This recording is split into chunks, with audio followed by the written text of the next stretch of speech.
cover? Welcome all to Saturday evening chat. This is episode number 10. We have tonight Mr. DM Foss joining us. Hello. We have Mr. Two Gun Kitty joining us tonight. How's everyone doing? Pleasure to be here. So, talking about now that some ranges are open up, maybe we can getting out and getting some shooting in.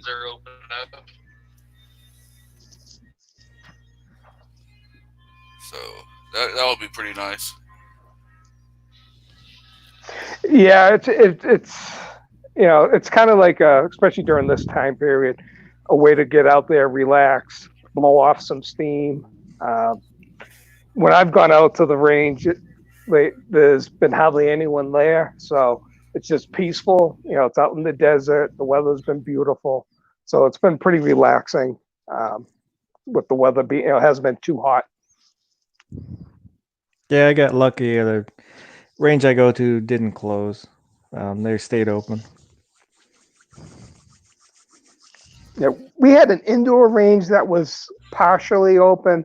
They would allow a couple of people in, but it was, it was like about 40 minutes for me, so I never bothered to go to it because you would have had to kind of like do an appointment. And, I just don't like being that restricted. That's kind of the way they did it. It's a small range. It's only got 6 lanes, and they were doing every other lane. But usually I'll go when they open, and there's maybe 1 or 2 other people there normally. So the bigger indoor range here, they started opening this past week, and they're doing the 6 feet between, but they have 24 lanes, so they can spread people out pretty good in there. And they got a state-of-the-art filtration, and so they can manage it. So we have been joined by Mr. Gizzard Gary himself. What's up, people? Doing good, Gary. Hope you're doing well. Not too bad for a guy my age. You make me feel young. How are you guys? good. As good as can be expected. Just kind of trying to fight off the doldrums during this period of time. Yeah, I actually went to a Mexican restaurant today and had lunch. It was good. Yeah? Did you get you any cow tongue? What's that? Did you get you any cow tongue? No, I did not. No, I don't think so anyway. Let's put it that way. It was carnitas, so God only knows what they put in there. But get you some lingua. Or what is it? The barbacoa, isn't that like the cow cheek or something? Yeah, or you can go with some good old fashioned menudo. I got what was called chili verde, and it was good. Yeah, we still don't have restaurants open, so you got to do the drive-through crap. And yesterday I went to do kind of a fried barbecue chicken place. They're good. It's a good local chain. And of course, I get home, they didn't put the side in there, so I had to run back and get it.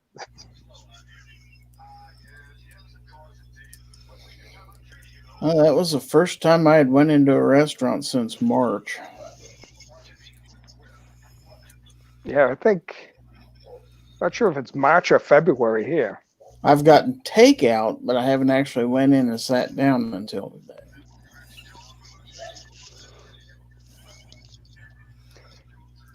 Yeah, we're going to go to Dallas area in about, I think, 2 weeks. So we'll be able to sit down there. They got, I think, 25 or 50% occupancy there. I think here I can't remember whether it's 25 or 50. I think it's 50%, but the tables have to be spaced 6 feet apart. And they had taken some of the tables out, so that really wasn't a worry. And there wasn't that many people in there, so the nearest person to me was a good 20 feet away. Yeah, here our governor officially today implemented having to wear face mask in public. So of course I defied the order. I went to the grocery store without it. Had to be a rebel. I had one in my pocket, but I didn't need it. Yeah, I think we're probably if we're lucky, we're 2 weeks away from them doing any restaurants here. And our cases are so minute. There's only really 2 counties in the state that have an issue, and she like penalizes the whole state for it.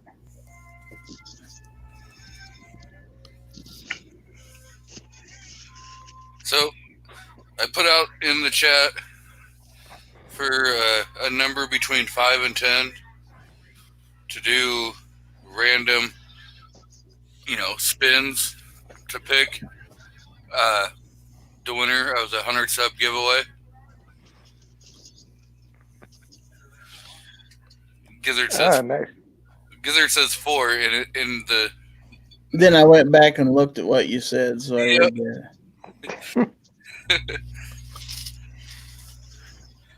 So far,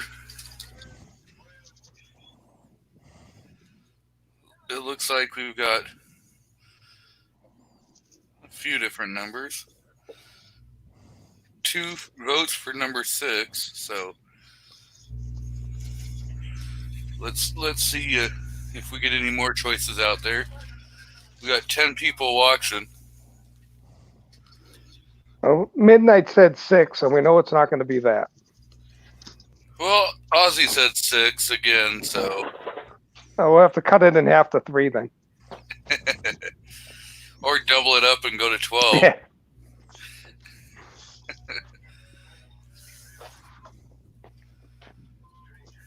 So, welcome everyone in the crowd. Let's go through and see who's all here. First person in was Mr. F&H, followed by Gun Loving Grandpa. Then we had Pancake Boy himself, Midnight Range. G Webs is in the house. Then we had me, Mr. Two Gun Kitty, the Catnip Outlaw. Black Cat Outdoors. Mr. Gizzard Gary shows up. Wow, we got Sandhill Shooter in the crowd. Wow, Sandy's here. A celebrity.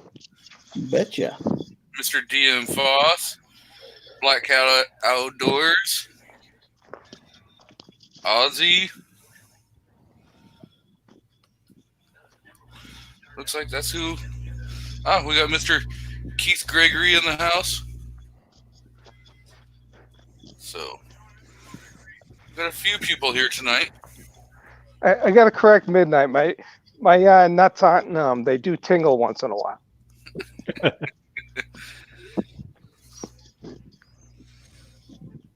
And let's see if Mr. F&H has joined us on the chat. Hell yeah, what's up?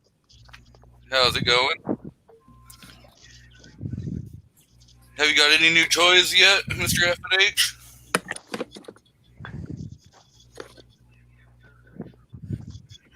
What is that? Ruger? Anybody there? Yep, we can hear you. We can hear Oh, you. there we go. What is that? Looks like we got a Ruger mag. Is that a 50 rounder? I wish. Yeah. Let me mute my video. I gotta do something.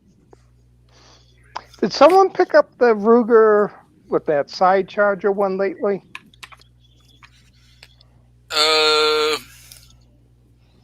I think Budget did a video on one. Does the 1022 count as a side charger? I think he was talking about what's that, Ruger Charger? Yeah. The pistol caliber carbine that they just came out with. Kind of looks cool. Like it looks like it'll be a fun toy at the range. Oh, The 1%er in the crowd.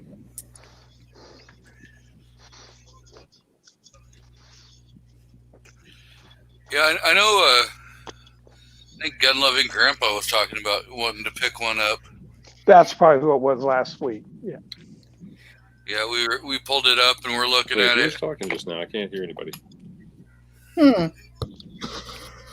Is your earphones able to connect? Can you hear us?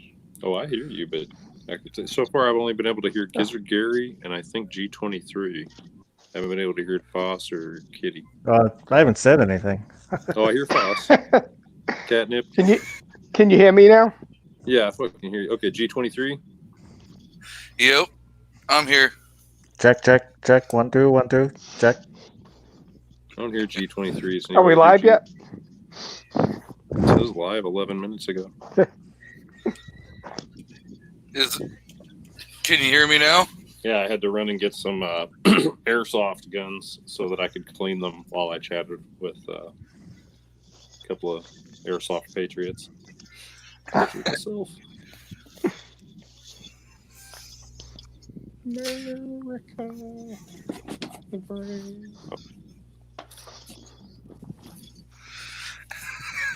You got Mr. G Webs out there. I also can't Anybody else hear wear anyone. gloves while they clean unmentionables on YouTube? No. I do not wear gloves when I clean my firearms. I do. usually don't. A couple of times I have, but I usually start doing it, and it's like I get into it, and it's like, oh, why bother now? I used to, but it makes it awfully hard to do. You can't hardly get a hold of anything right. And then your gloves get caught up inside of stuff. Yeah. What size hand do you have? Like glove size? Who? Gary. I'm a small. Oh, okay, that would make sense. So yeah, one size fits all doesn't exactly fit you very well. Not really, no. What the fuck is that company? When I go to buy gloves, I have to go to Mechanics Wear's website and actually, because you can't walk into a store and buy small gloves hardly, unless you buy kids. Yeah, no, you're gonna have to special order those off. Yeah, eBay you or do. something. But it's worth it because they fit good. You get it. Yeah. They Well, fit yeah, and that's right. the difference. I was gonna say I have a medium-sized hand, and I use a company called Rely On, which is what the anti-gun Walmart carries. Oh yeah. They fit me well. They actually have like a really nice skin tight, like the choker fucking feel to them. The Strangler. I'll have to check that out. I use extra large. Oh geez. Yeah, I use large to extra large, kind of like an in between. Can't remember the fucking name of it, but at my work they use these fucking like some kind of nylon stretchy glove with almost like a plasti dip, like stretchy rubber palm to them, like laborer's gloves, so that you won't like cut yourself on sharp metal while you're like deburring shit, for example. Like not approved for anything serious like an angle grinder or running the drill or anything. But what's nice about them is you can put a pair of those on, and if you have, like, say you only have like in my example, I'm a medium, like I told you. But if you only have like a large latex glove and you have to do something that's going to get your hands like wet, for example, but you may also get cut. So you can put those rubberized like gloves on and then put a large pair of like whatever the upsize is of those latex on top of that. And for some reason, it works really well where now you've got like a nice tactile feel to your glove. But they don't get cut up all the time, like snag on shit and rip. So it's kind of cool.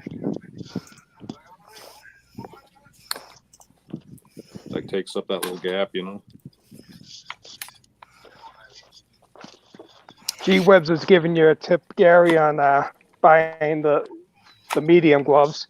Yeah, I see Shrink that. Grow bigger hands. Or if you're using the rubber gloves and they're too big, just put your hand in the oven for a bit and they'll shrink. Yeah, that'll work. Looks like we're joined by Mr. Chris Fulmer in the crowd. Anybody ever use Remington Thunderbolt 22 LR ammo in here? Yeah, I have. Definitely watch for extreme leading of the barrel. Yep. I've never used it, but you hear a lot of people have issues with it. Yeah, I literally ruined an M&P 1522 barrel. Ooh. By ruined, I mean it was so extremely leaded I couldn't get my cleaning rod down it, and then I broke it off in there. Ouch. Yeah, terrible, terrible times. Cost me like $268 to get it replaced and shipped back. We got Mr. New York Outcast who's joined the crowd.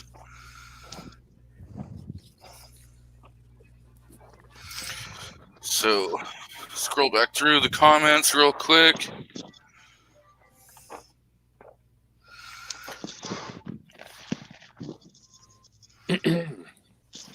Anybody ever heard of Butch's Borshine? Butch's what? Butch's Borshine. No. I got a case of it real cheap a while back. Shit's like so strong that they have to keep it in like an outer. It comes in like a fucking glass bottle, like medical shit from the 20s. But then it comes inside of like a plastic, I don't know what you would call this, like some kind of a plastic screw top container on top of that, like an outer container. As soon as you take it out, you can smell that shit. Definitely not non-toxic. Makes every firearm bench rest clean. Shows a bear with a fish in its paw, so like, you know it's good shit.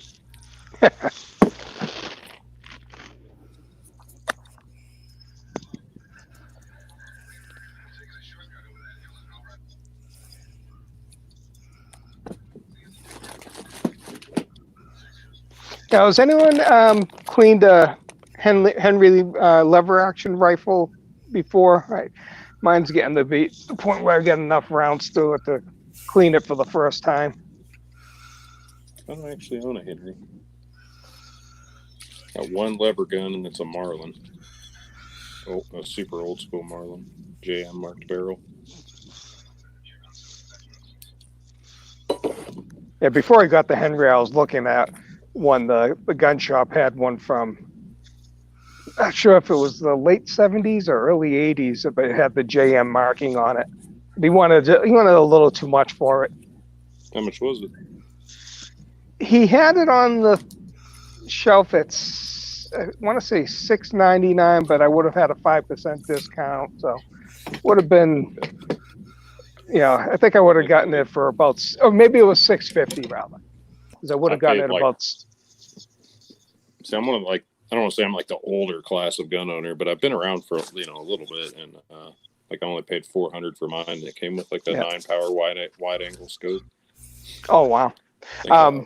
What caliber? 30-30. Yeah, this was a 357. Mine's a 30 AS model. Pretty cool. Got a scope on it, like I said. Oh, I changed out that fixed 9-power for a 3x9,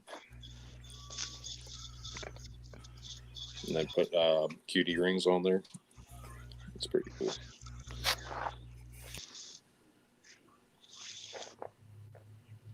And before Walmart went anti-gun, like every year I used to buy ammo from for like $13 a box when it go on sale. Yeah. Like beginning of deer season. Well, can you still get the 30-30 there? Oh, I mean, I can. I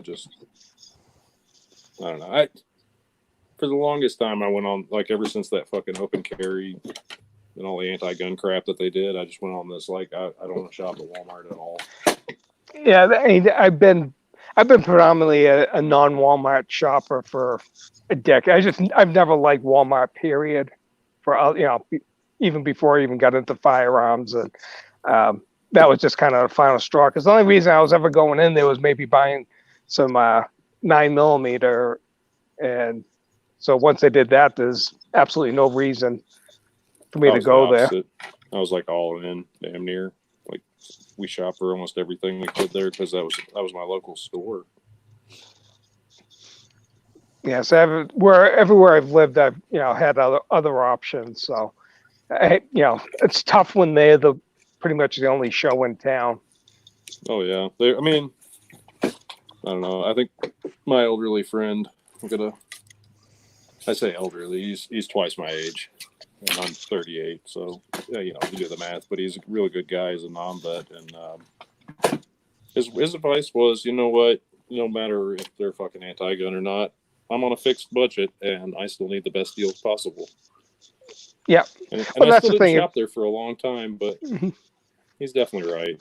Yeah, well, if you have options, it's fine to go elsewhere. But it's like you see so many people bash Walmart, but yet they're ordering stuff off Amazon or telling you use my Amazon link.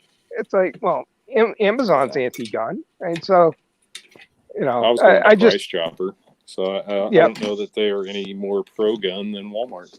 At least I guess Walmart has the on their side that they at least fucking sell a few guns and have ammo. Yeah. And I generally like here for grocery store, I'll shop at Sprouts. They have the thing where they don't want guns, but if you want to, you can go talk to the manager if you're going to carry in there. But yeah, like I'm going to tell you I'm carrying. If you can't see it, then you don't need to know. Natural Grocers doesn't have any sign there, so yeah, just be a gray man. Fucking, Freeman don't ask permissions, and if they don't provide you with any kind of fucking actual security that's armed, don't outsource your personal security to them. Especially if they're not walking you through a metal detector and patting you down and wanding you and all that shit. And if it's not a fucking felony, then fuck them. Take your business elsewhere or risk getting caught, because at the end of the day, all they can do is ask you to leave. And how the fuck are they supposed to know that you're carrying if you're not showcasing it to the world like every part? Like, oh, excuse me, can I get the Campbell's soup? I'm concealed carrying. Yeah. And I noticed manager aisle 3. Yeah, I never paid attention to it at Costco. In their alcohol section, they got the signs up that you're not supposed to be carrying while you're in there. And say open carry is a different penalty than if you're concealed carry. So I'm in Missouri, so it's like largely not an issue. I know. Like I go into Costco all the time, and I'll open carry on my hip. Go into Walmart, open carry on my totally hip. A non-issue state. I mean, non-issue. It's a shall issue state, but it's a constitutional carry state as well. So we have an open carry as well as concealed carry without a permit. Yeah, G23. Legal to own it. G23. Next time you're in Costco, go to where they sell their liquor. I'm assuming yours sells liquor in it, right? Nope, just wine and beer. Okay. Well, even there, they might have it could be something where it's liquor or as opposed to beer and wine, but it's just over in that section, and you could be walking around the other store. There's no other signs posted. So, welcome, Mr. Black Cat Outdoors, to the panel. What's up? Well, they'll let anybody in here, won't Yeah. Leave the door open. Cats will sneak in. Yeah, I saw the post. I was like, hey, I'm not even saying it. I'm hopping in. So Mr. He'll either approve it or he won't. Mr. Fouch, what were you trying to say before I rudely stepped over the top of you? Oh no, I was just gonna say, Washington's a shall issue state, and so other than a school or post office, basically, you can carry anywhere, and all they can do otherwise is just ask you to leave, and if you leave, then it's trespassing. But I carry wherever I want to carry.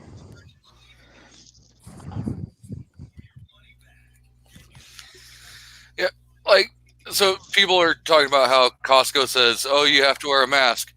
I went in there the other. Ability to hear G23 is ceased. I walked. Is anybody else here?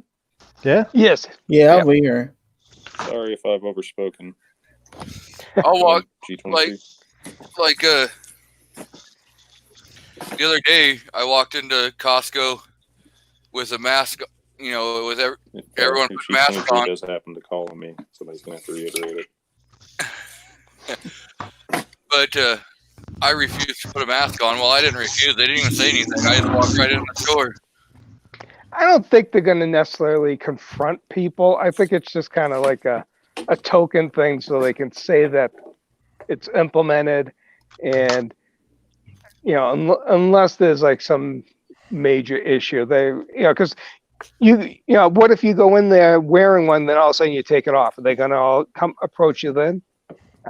I haven't tried mine yet since they implemented it, but and I'll probably maybe stop down there this week just to see if they'll stop me or not, just to be a little defiant. Like I commend them because they actually they provide the masks. So if you don't have one, and you decide you want to wear one, they give them to you. So Okay, well, see that I don't mind if they require it and they provide it.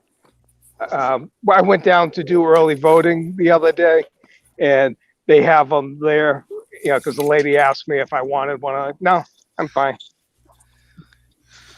I see we got Ozark Yeoman in the crowd. Mr. FNH, Webs is saying to restart. That might fix your microphone. Will do. Thanks, G-Webs. So yeah, Mr. Black Cat, what's been new with you lately? Oh, not much. I'm working on my bike right now. Pedal bike? Yeah, Training wheels. I took them off. I'm a big boy now. About time. It only took him 48 years. Yeah. Oh, I never did grow up. Oh well. No, I haven't. G23, I hear you. you can hear me now? Yes. Sorry about that. Yeah, we all have technical issues at some point. Oh, it never fails for me. Well, Is that StreamYard, camera angle are you killing on me? mobile or are you on Kill computer? my camera if it's bothering people, but it's not a good one. Are you on mobile or are you on a computer? Because mobile gets wonky. Are you hearing Mr. Black Cat outdoors? No. Fuck, sorry, Black Cat. He was asking if you're on mobile or if you're on your computer. Mobile. That's a That's problem. fine. Mobile gets wonky with the audio sometimes if you're wearing headphones. Well, he can hear some people. He just can't hear you. Yeah. Yeah, I hear Gary. Well, what's messed up is I could hear him before. So it just randomly picks one person to say, nope, I'm not going to listen to that person. Wait, Foss, can I hear you? Can you hear me? Yes. Two Gun Kitty, you there? I'm here. It might be since he came in after hearing you Black Cat or rebooted. Not being able to hear Black Cat's not necessarily a bad thing. That's true. No, I looked around. I spent money on a new fancy old man fat ass seat for my bike. Is that where does that have a little cutout for your balls to sit in? Kinda, yeah. It's like ventilated. It's got like a hole I think through that's it. where his butthole vagina goes. I feel sorry for you, man. How big of a seat does it have to be for him? I already exceeded the weight limit on the bike. I know that. Yeah. You need to I haul out bought- that hole. I bought the bike and then I read online the weight limit's like 250 pounds on it. So I already vastly exceed the weight limit on the bike anyway. When you get on it, does it groan? Yeah. Cleaning it. Yeah, this airsoft bolt. So it's not bad, but I've got a few accessories I've been adding to this so we can do kind of a multi-day bike trip, or at least go out for a full day and come back. If I buy a bike, you better have a motor on it. That's all I gotta say. I'm trying to get myself. I'm out of beer. Damn it. I was going to say, Shit. I didn't realize you were going to be joining her. I would have grabbed a 6-pack before. I have Only extras. It physical might be fitness. tough for me to throw you one. Oh. I'm I drinking. think we're doing daiquiris tonight. I'm drinking Belgian white beer. That's like light beer, right? So Yeah, that's definitely light. Bike Cat drinks those free beer. Actually, if it's got the word beer anywhere on the can, he'll drink it. But Sometimes I was gonna he overlooks that root in front of it. Wait, Cat drinks the beer? I've seen him have beer for breakfast before. Put beer in his Cheerios. What's wrong with beer for breakfast? We got Andrew Faulkner in the crowd now. If somebody else needs in here, let me know, and I'll drop out. G. Well, I'm gonna have to drop out here in a few minutes to go mow the yards because I hear the neighbors mowing. Damn it! So Oh, I already got somebody mine shooting done. outside. You got to get right out there. I know, right? And mine's bad, so I really need to mow it. Dude, the other day somebody was out there shooting, and I had just gotten out there, and I had my suppressed bolt action 22, and I had 22 quiets in it. So like it was funny as hell. Next thing you know, they'd be shooting, and I'd hear their mag run dry. So then I'd start shooting my bolt action, and it would just be me pinging steel at 100 yards. And yeah, once I'd go dry, they'd start shooting again. It was hilarious. Well, before Mr. Gizzard Gary runs off, I'm going to do this giveaway. So I'm going to share my screen. People like free shit. Yep, people do. Yeah. I like free shit. What is it? So I've got the numbers in there, 1 through 71. It looks like we have 3 people pick number 7, so we're going to go 7 times. So result number 1. Result number 2. Result number 3. Result number 4. 5. 6. And 7. So the winner will be number 41. Let's pull Oh up. man, it should have been 42. Should have been.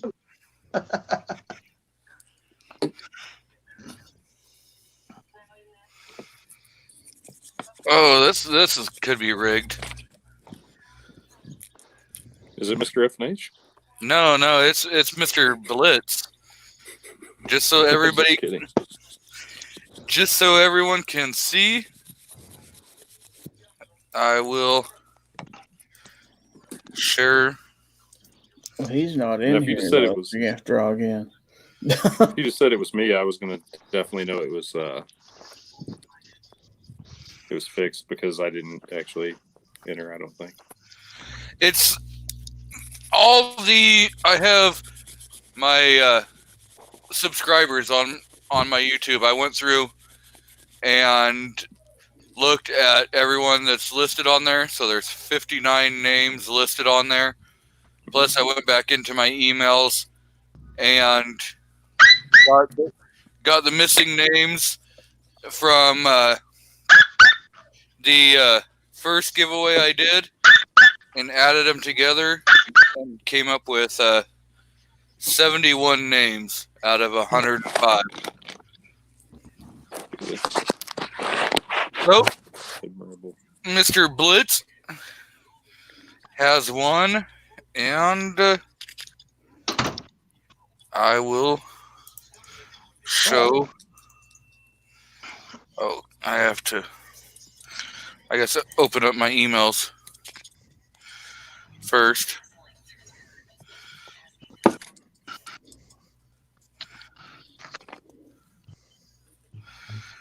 And Black Cat's getting attacked by a dog.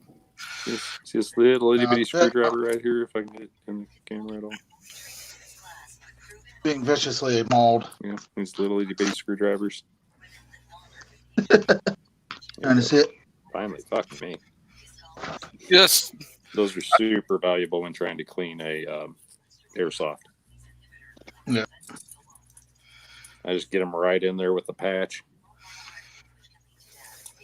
use it to get down with little nooks and crannies.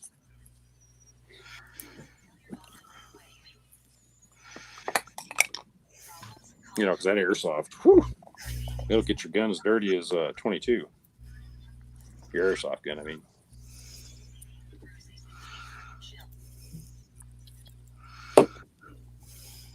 Definitely would never knowingly touch anything I wasn't allowed to during a live stream.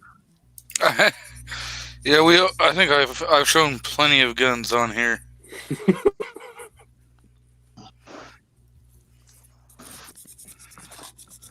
Like, shh, the airsoft feds are watching. Chrome.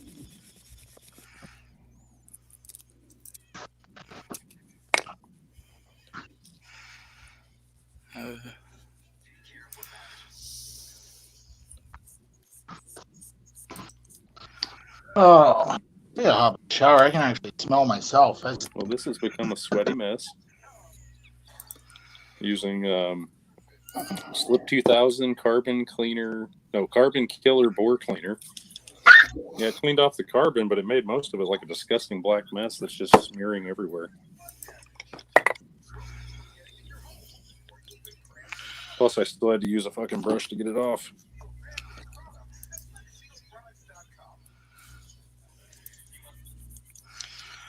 Well, I guess I'm going to have to resend the picture so that I can show it.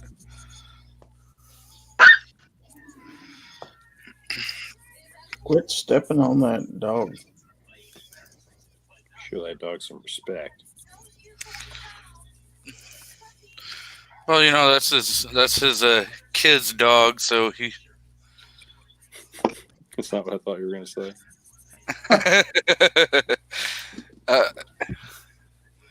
I was trying to be nice.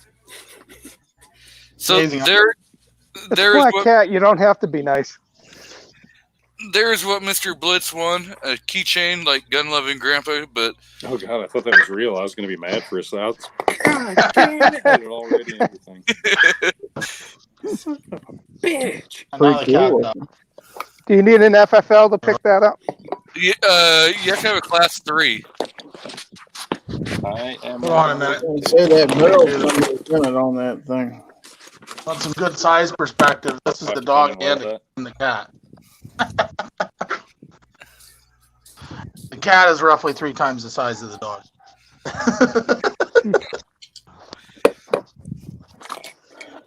That's because you let the cat drink So the does beer and anybody you else don't let the become dog. extremely lazy in the way they clean their firearms, or do you guys do it like the white gloves and Q-tips?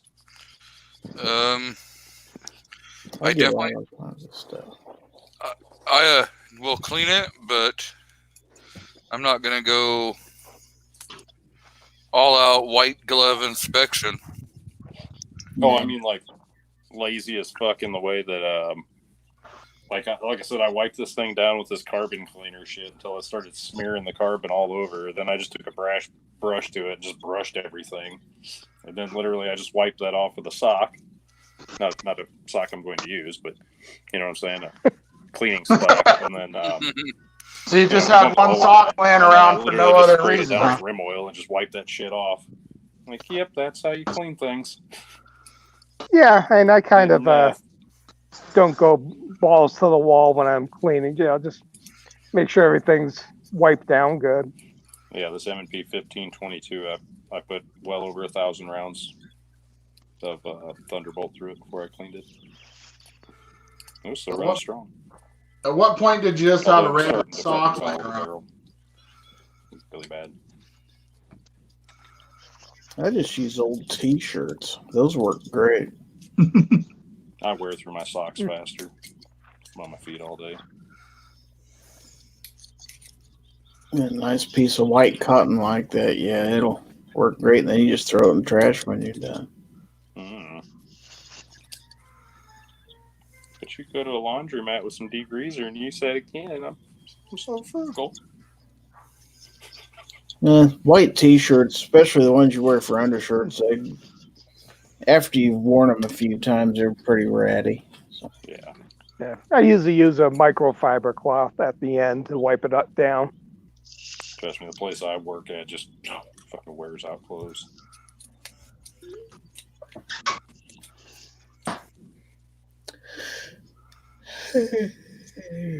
No. I'm gonna have to put up a sign now. It's a no yawn zone. There will be a penalty. One You gotta gun make- paid per yawn. I haven't had my nap yet today, and I got yard work to do. That sucks. Bro, I've been up since like 2:30 a.m. and it's like 5:40. I don't want to hear it. Gotta make G-Webs happy with belly rub. I've been up since 9 o'clock last night. Jesus Christ. I do. Is there I a do have hen nothing to chat say. tonight, Gary, or is no I- one doing one? Don't think so because it's Obnoxious One's anniversary, so I think we're going to take a week off. It's amazing someone would be with him a year. Yeah, Yeah. we've been married several years.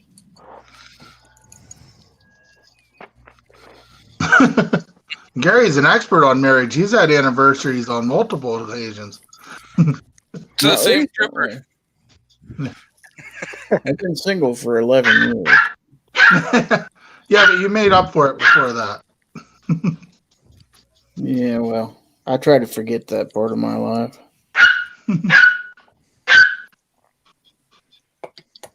We all make mistakes.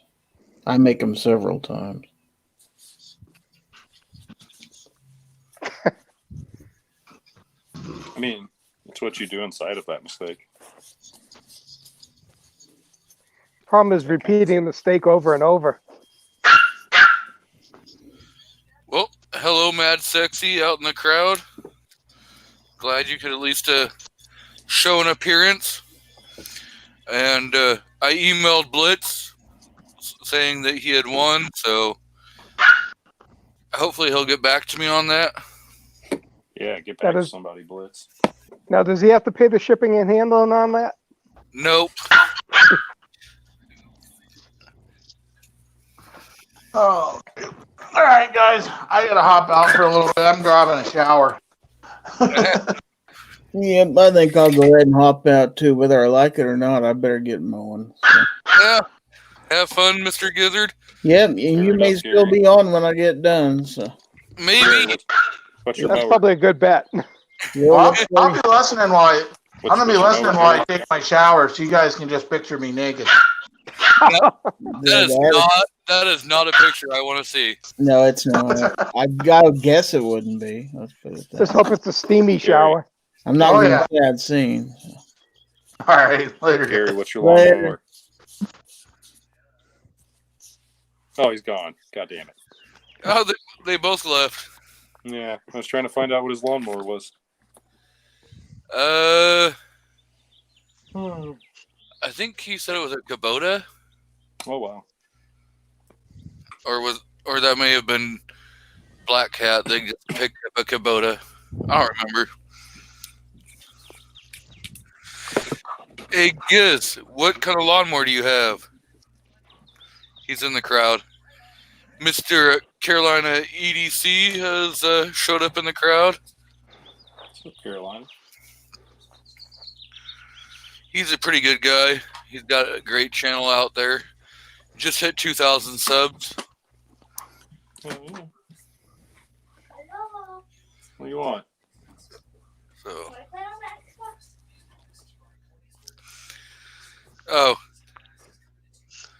So I guess Black Cat has a Cub Cadet, not a Kubota.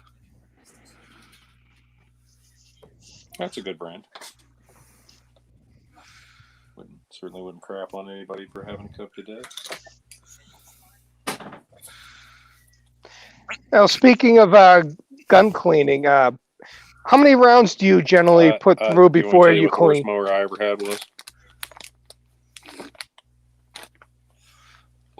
How many mower, or what mower?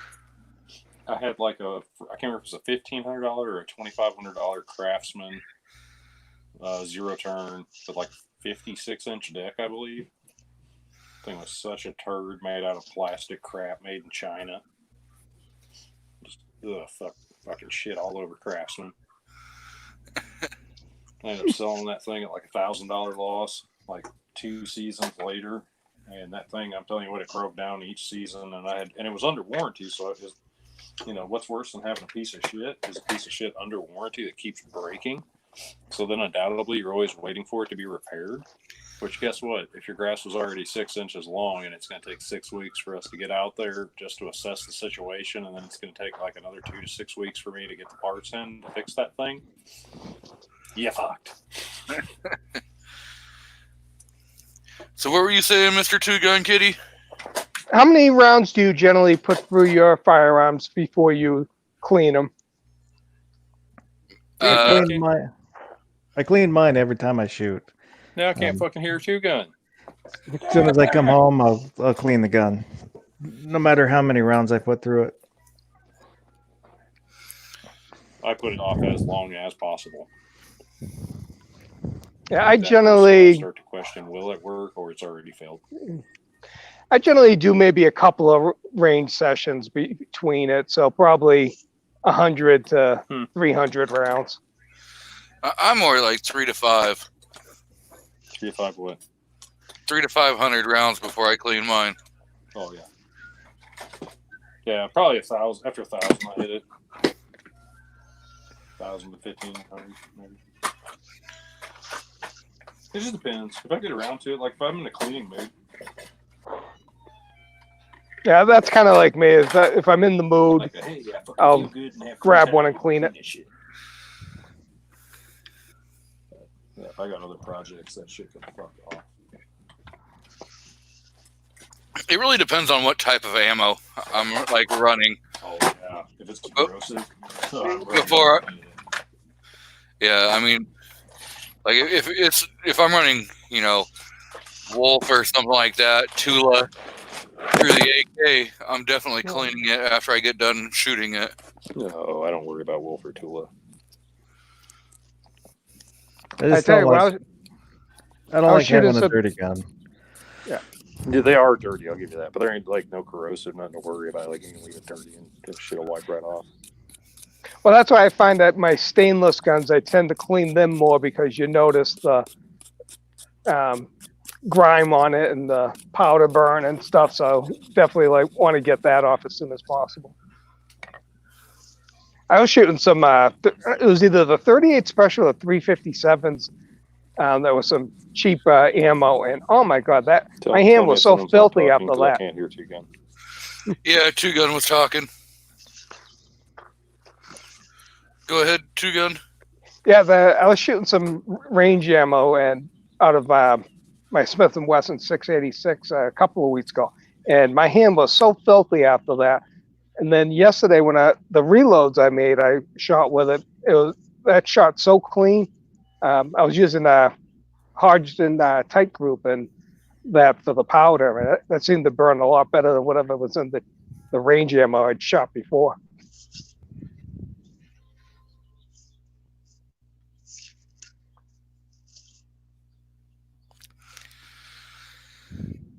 Now, if GWS has kind of a good point out there, he's like, at some point, you will put a gun away, and it will not be used for a long time.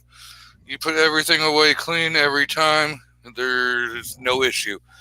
Now, if it's not something I'm, going to be shooting in the next, 30 days, yeah, I'll go ahead and clean it.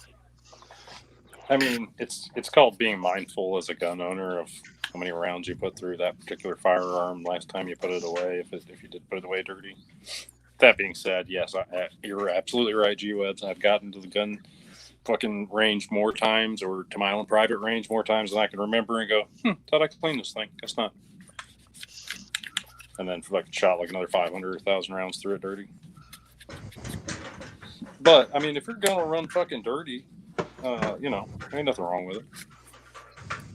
If it's finicky and it only works clean every time, you should definitely always clean that thing every time.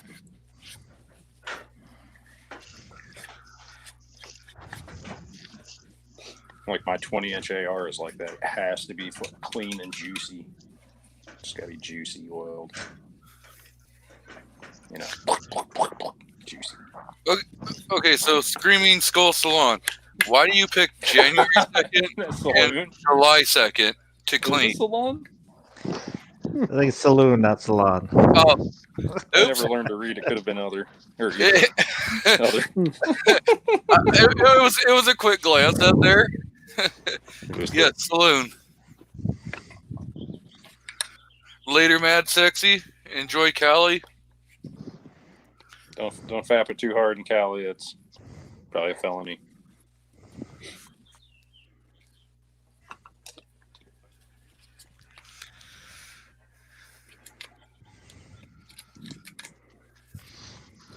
So, Mr. Foss, you want to talk about your newest acquisition?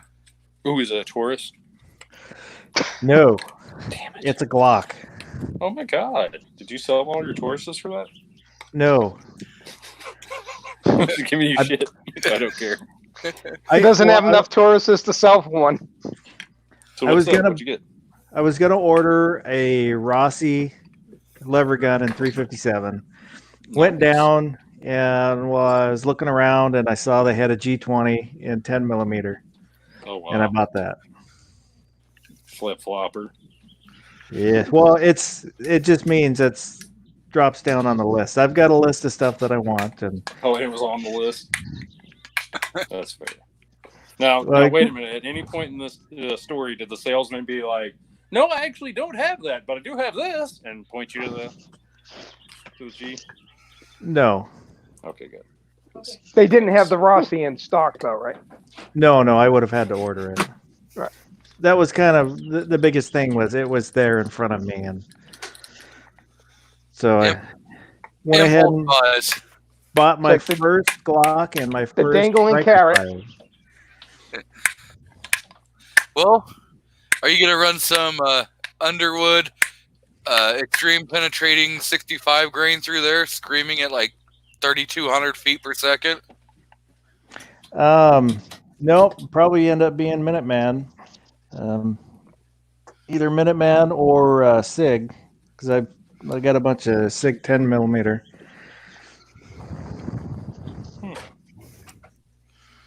Nice. Is that the Sig V I got Crown? super duper excited on Grab a Gun. I saw an email. So they had like 100 rounds of 53 grain federal, like some kind of varmint, and I can't remember what the other wording was, varmint and game or something like that round. And it was supposed to be like super smoke and accuracy with like huge expansion and high velocities. Well, it said 100 rounds in the picture, but it only said 20 rounds for like $19 on the actual ad. And then under the description didn't specify. So I'm going, yeah, there's a discrepancy here. It's, most likely we're going to give the tie to the business and it's only 20 rounds. So I get on Federal's website and look it up. 20 rounds of that was actually like valued at MSRP at like $23.99. 100 rounds was like 150 some bucks or something like that on a claim. So yeah, it was definitely a decent price at $18.99 plus shipping, or at least fairly marked, we'll say. So needless to say, Mr. F&H didn't get any. Once you find out the truth, the novelty of like, oh, I'm getting 100 rounds for $18. This is panning out to be a pretty good deal. Wait, this isn't even loaded ammo. This is just projectile tips, and it's only 20 rounds. Okay, I'm out of here. See out in the chat they're talking about American-made products. Hopefully, going forward, we'll see more companies making stuff back here. I definitely prefer. Because I can't.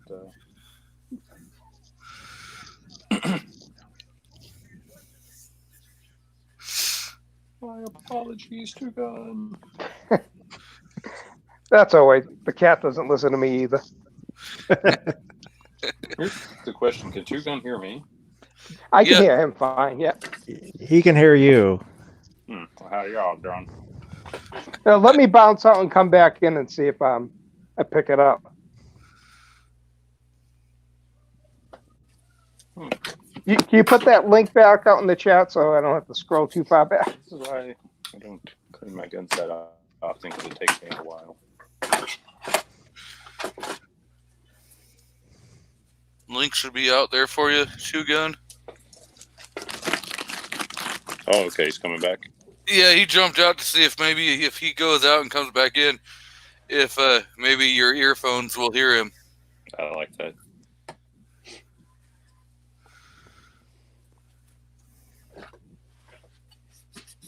So I've got a super old school M&P 1522 with the It's got the 16-inch barrel like all of them, but it's got the Generation 1 quad rail on it. Nice. Yeah, it's like my favorite AR-22 trainer. We're joined in the crowd by Mr. Walter Davis. I don't recognize that name. I think Screaming Skull should jump in here so I can say what's up to that fucker. Mr. Two Gun Kitty, are you back? I'm back. Can you hear me, Oh, Mr. yeah. FNH? What's up there? All right, there we go. Now, Mr. FNH, where are you located? Missouri. Missouri. Okay, I think I remember that. Great state of Missouri. And I'm going to be moving over one state in a few months. We're going to be going over to Texas. Nice. Yeah. Going over to Tejas. Yeah, my wife's pretty much had it with New Mexico as myself, and the actions here by the government just kind of has expedited it. We were going to wait till next year, then we moved it up to December, and now it's if we can find a place for when we go look in a couple of weeks, we'll be out of here in a couple of months. What state are you escaping again? We're in Albuquerque, New Mexico right now.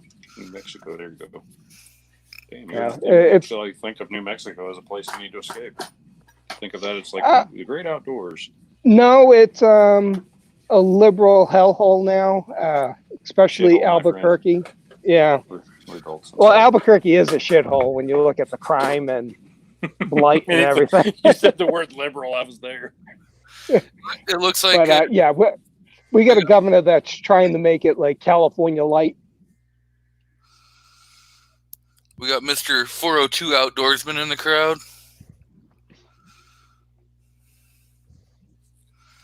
You know who I've greatly offended over my time on YouTube is 704 Tactical. Is that Oh yeah, yeah. I used to watch his stuff a lot, and I kind of grew out of. I'll check his thing out once in a while, but It's just when I all first budget. started, I was looking for that, and then I've kind of progressed beyond that. Yeah, there's nothing wrong with it per se. It's just I'm right there with you. I don't want that. I've grown out of that phase that I want the cheapest bidder and the lowest quality crap that I can fit. Yeah, Instead, I'd like to save a few more dollars and just try to get the nicer item. Yeah, I think Kingpin last night had said it, when they were talking about budget firearms, it's like, he doesn't understand that concept. He'd rather save up and get something that you actually want that's better. And I've kind of gotten to that point. I'd rather have, Now, I have kind of like. There can be good budget guns. But Yes. I know what you mean, yeah. Make sure it's something you really wanted and not just, Right. ooh, it's cheap. Right. You got to do your research when you're dealing with budget firearms. And then there's good firearms that have dropped in price just because they've gotten older and a new model came out. Like, I'm always repping the FNS models of FN Herschel guns, and it's not because they're the greatest guns ever, but it's because that used to be a $700 MSRP gun with cold hammer forged barrels and fucking stainless steel slide and barrel and, just the best of the best of the best. And you can get night sights and everything, no thumb safety, basically, and not a Glock that's better than a Glock. And the prices drop down to now like $400 or less. Yeah. And it's like Glocks are still $500, $350 for a used Glock. Well, Plastic sides. they made a good comment. A Glock is a great $300-400 gun that you're paying $550 for. Don't get me wrong. We've got a couple Glocks. There's nothing wrong with it being a Glock person. It's just, I remember once I bought what the hell? I went through a phase where I had like a Glock 34. I had the Glock 17 set up as the race gun, and I couldn't shoot for shit with either of those guns. Yeah, that's why I got rid of my Glock 17. I think the grip angle wasn't for me, and I didn't shoot it back well. Yeah, I was just a shit shot back then. I snatched the shit out of those triggers, and I shot everything low left, and I was like, this gun is broken. Typical noob shit, where it was all the gun's fault, and I didn't focus on myself. That you're shooting with 33 round mag. What do you think you're doing over here? Because with a Glock, I think like the best way of if someone wants to get one, it is get an law enforcement trade in, because odds are you're going to get the night sights on it, and then it's going to be $100 or so less, and you're getting the things changed out on it that you're going to have to pay for if you buy a new one. The Glock 17 I got was a refurbed one and had night sights on it, so I got it for it was about $450, so it was a good value.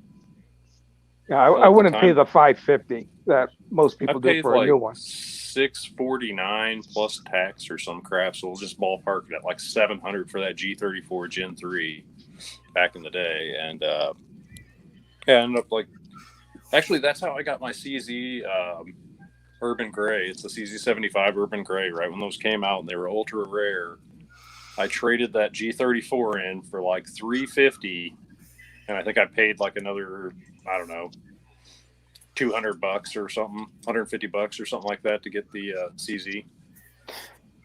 I tell you, know what drives me up the wall when you mentioned trading it in. You bring a Glock into a dealer and they'll give you the song and dance and like a low offer for it, but yet they're going to sell it for $50 below full retail. I've done this dance enough times that the exact words of an asshole gun shop owner, which I apologize if you're that asshole, but the exact asshole phrasing is, I only pay 60% of what I can buy it for wholesale online. Okay, right. So you're going to completely fuck me in the ass, even though you just turned around and fucked me in the ass. They sold me the gun for $650. Now it's $350 because it's only 60% of what I could have bought it for and sold it to you in the first place. Okay. Yeah, I haven't even shot the gun. It's still new in box. Oh, and that's the other fallacy. A gun once a 4473 has been done on it can no longer be new in box. Is it like a piece of used tissue paper? I don't understand. It's driving a new car off the lot type of mentality. Yeah, but if I private sale it to you, but it's really not because it has 0 miles on it at that point. So that's where I'm confused. Is the FFL transfer what they're considering a quote unquote mile driven on the firearm? Or you probably down the tube miles. You probably fondled it for a little bit too, so you gotta, you ruined the finish. I mean, what if you kept it either like straight in a safe or in the box? Or what if you cleaned it? The other one that I noticed like around here is when you look on the local used gun forum, everyone's looking for a Glock, and people try and sell used Glocks for basically full retail. Or if they did their upgrades, they were trying to get everything out of what they paid for their upgrades. It's like, no one's going to pay that much for it. Well, how come every used gun only has 500 rounds through it? Well, 500, you're talking here it's a box of 50 or a box of, very rarely do you see anyone say they've shot over 100. Usually it's brass mark's a brass mark. I've learned that that's how that works too. Yeah. Because I know when I've sold a couple, when I've sold a couple, someone will say how many rounds through it. I don't keep track of how many rounds. Could be 100, could be 500. I don't care. Dude, I sold like a freaking case of FNX, was it FNX 9 mags for like, oh God, $20 a mag, we'll say, something like that. And I sold like a whole box of them new in box. And on one hand, I want to say, how how much those mags would be worth right now if I'd have saved them? And on the other hand, I'm like, dude, I would still be sitting on those fucking mags today if I hadn't offloaded those because I never bought the gun. I ended up buying an FNX9. I had some XSP mags that my son had sent me, and I was trying to, scrape together some money to buy the SIG 229, and so I was selling them on there, and same thing. It was like if the stuff I had sold, if I had waited 2 months later when all this stuff started happening, I would have gotten at least double what I got. Oh, the terrible thing is, I'm now just become lazy with it, where I don't want to fuck with the few remaining social, what do you call it, private gun sales sites that there are remaining in my state, because it's just you just get a daisy chain of like just dickheads texting you either lowball offers or like they're no shows. I had pretty good luck. You get a couple of people that waste your time, but yes, generally so chat. Or like you said, they either want to lowball you, but Can you Yeah, hold I- it till Friday? And then Yeah. fucking Friday never comes. But yeah, the ones that asked me to hold something or give them a day or two, they actually were people that were good to deal with. I could tell by how quick and people communicate in their tone if they're going to be a good buyer. Makes So sense. I've had good luck on our local forum, and you know, yeah, and I'm very fair with what I'm offering stuff for. So you see people just looking for ridiculous pricing on certain things. So especially Right, like and ammo. I'm that jerk that just straight replies, no lowball offers, thanks anyway. Yeah. And just ends it there and doesn't really give them opportunity to get to a fair price because I'm kind of already pissed off. Yeah. But And no, I I have got no a Chris prob- Vector I got a Chris Vector I should have put on there. Easily we'll say like 30 days ago. I probably could have offloaded that because I have a Chris Vector carbine and I hate it. There's nothing wrong with it. It's a great gun, but I fucking hate it. Yeah. So Well, that's what I did with my Ruger LCR. I just did not like that handgun. I tried selling it on the forum, but I couldn't get any. Everyone that did reply were looking for lowball, Hando. and so I ended up Come trading up. it in. Yeah, They're looking ended for up their first come up story. yeah, I ended up bringing it to the gun shop. I was pissed off with dealing with those people. Yeah, they basically I get it. they gave me in trade what I paid for it. So because I bought Oh, it wow. used. So I you know, say you were getting the lowball offers that you were getting online. At least you just sold it straight to the gun shop for that. I got a great deal on it at Cabela's. So with tax, it was like $325, and so I brought it to this other shop, and That's awesome. he's doing his little thing of what he can put it together and ask what I want, and I said, well, I want to trade for this Yugoslavian SKS. So he gave me 300 in trade, and then dropped the SKS price about And better. $50. So How much was the SKS? he had it priced at $495. Ooh. So, Well, depending on and so- condition, that might have been right. it's beautiful condition, and There you it looks like it's never been really used. Mine was $450 out the door, transferred and everything. It looks like a war horse. I've got pictures Yeah. on my Instagram, Well, but I fucking and- love it. What's nice with doing like a trade is they only base the tax off of the Oh yeah, the the paid amount, hun- not the yeah the 100 yeah it was like trade 100 yeah it was like 135. So basically I got so I between what I paid for the Ruger and the difference, I'm into the Yugo for 460, That's good. and it's in beautiful it's in beautiful shape. So like I said, I know they test fired it when they got it in, and I think that's probably the only round that's been through it. Oh wow, yeah. I've always wanted a Russian, like a Russian in excellent, very good condition. At least good condition. I saw one like a month or two later in the same shop. That was really nice, and I was tempted to put that on layaway, but I had something else that I had to get off layaway first. But he That's wanted like super five. close. He wanted 5 something for the Russian. So I damn near just tried to jam a 30 cal brush into the chamber of a 22 cal. that was a tight fit. Yeah, and get in there. It was like a virgin on the wedding night. Let me put some lube on this. You know what? This isn't working.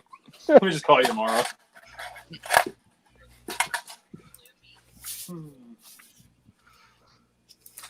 Like you know what? Let me just make a quick run to Cabela's. No, I'm not seeing anybody else.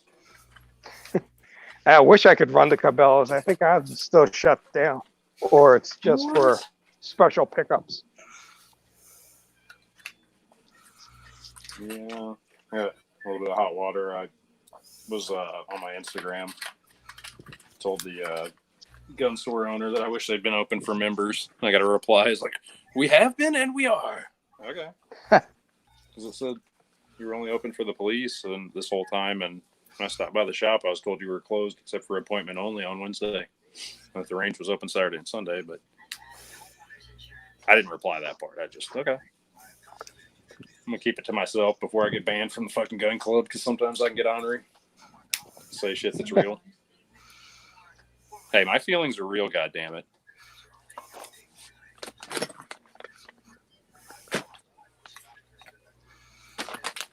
The hell am I supposed to do without a 22 chamber brush here?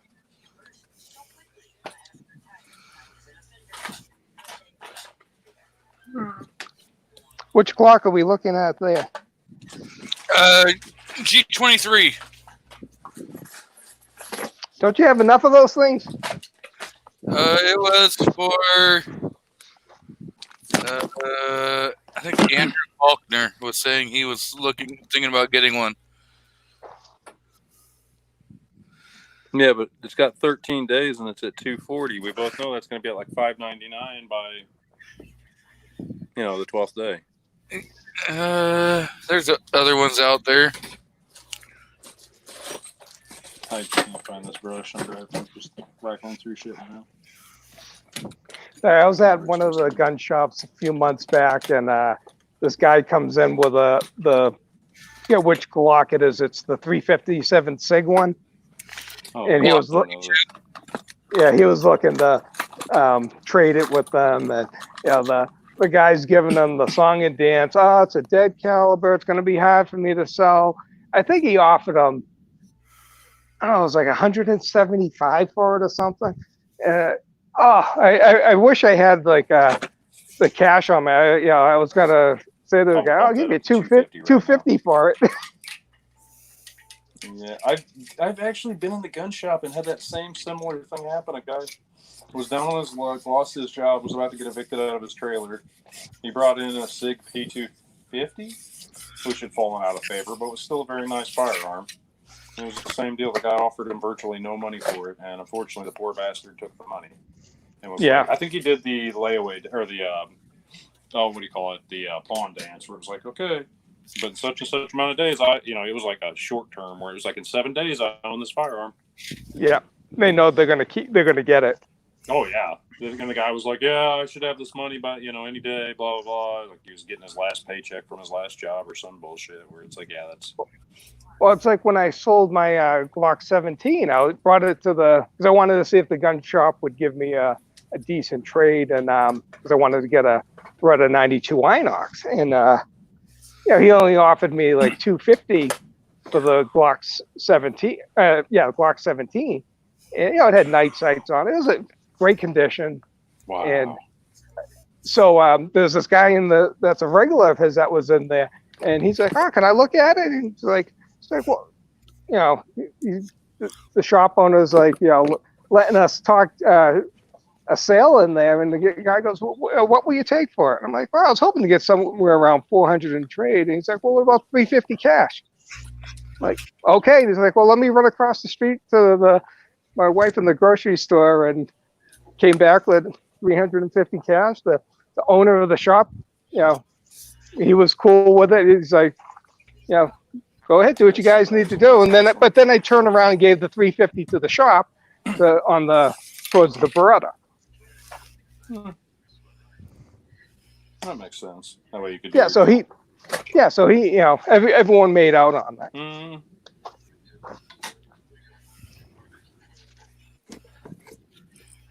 I mean, that's like how I got my FNX 45 Tactical. I had a Taurus PT 1911 AR, it was 1911 pistol in 45, and it was a good gun.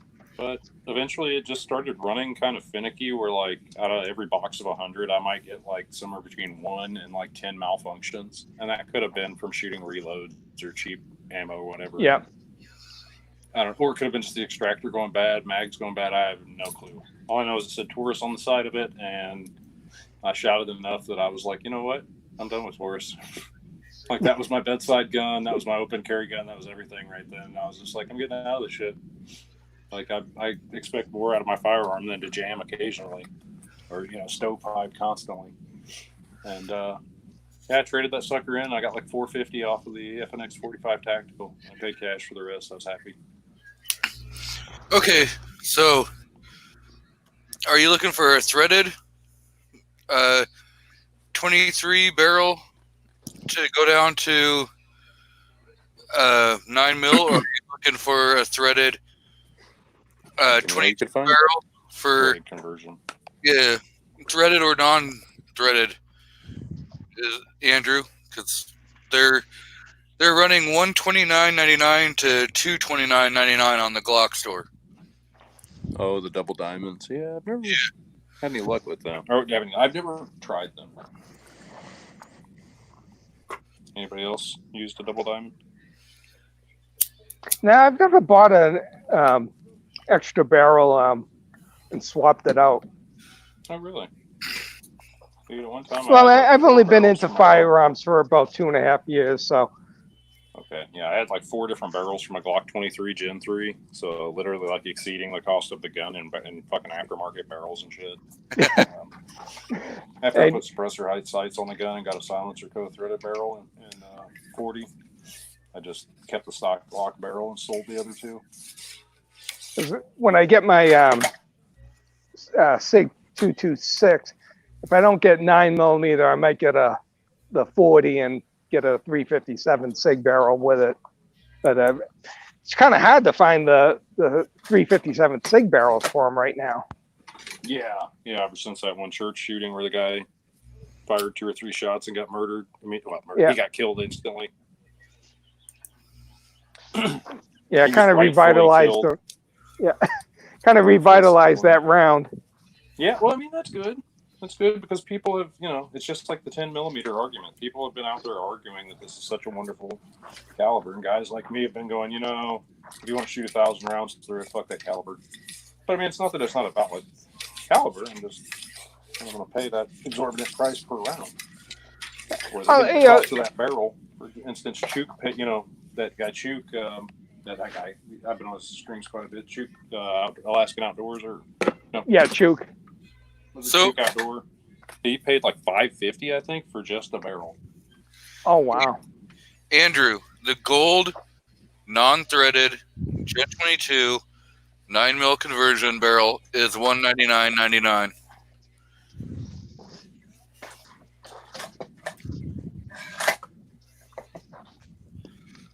Does Silencer Co. have any barrels? Oh, never mind. You're looking for conversion. Well, Andrew Faulkner's looking for a conversion. Yeah. I had Lone Wolf, and those were total garbage. Screw Lone Wolf. Yeah, the double diamond are pretty good. Well, that makes sense. Lenny McGill seems like a stand-up guy, the owner of that Glock store. So, being that that's like kind of their shelf store brand, I would expect nothing less, I guess, of Lenny. Yeah, it's Glock store.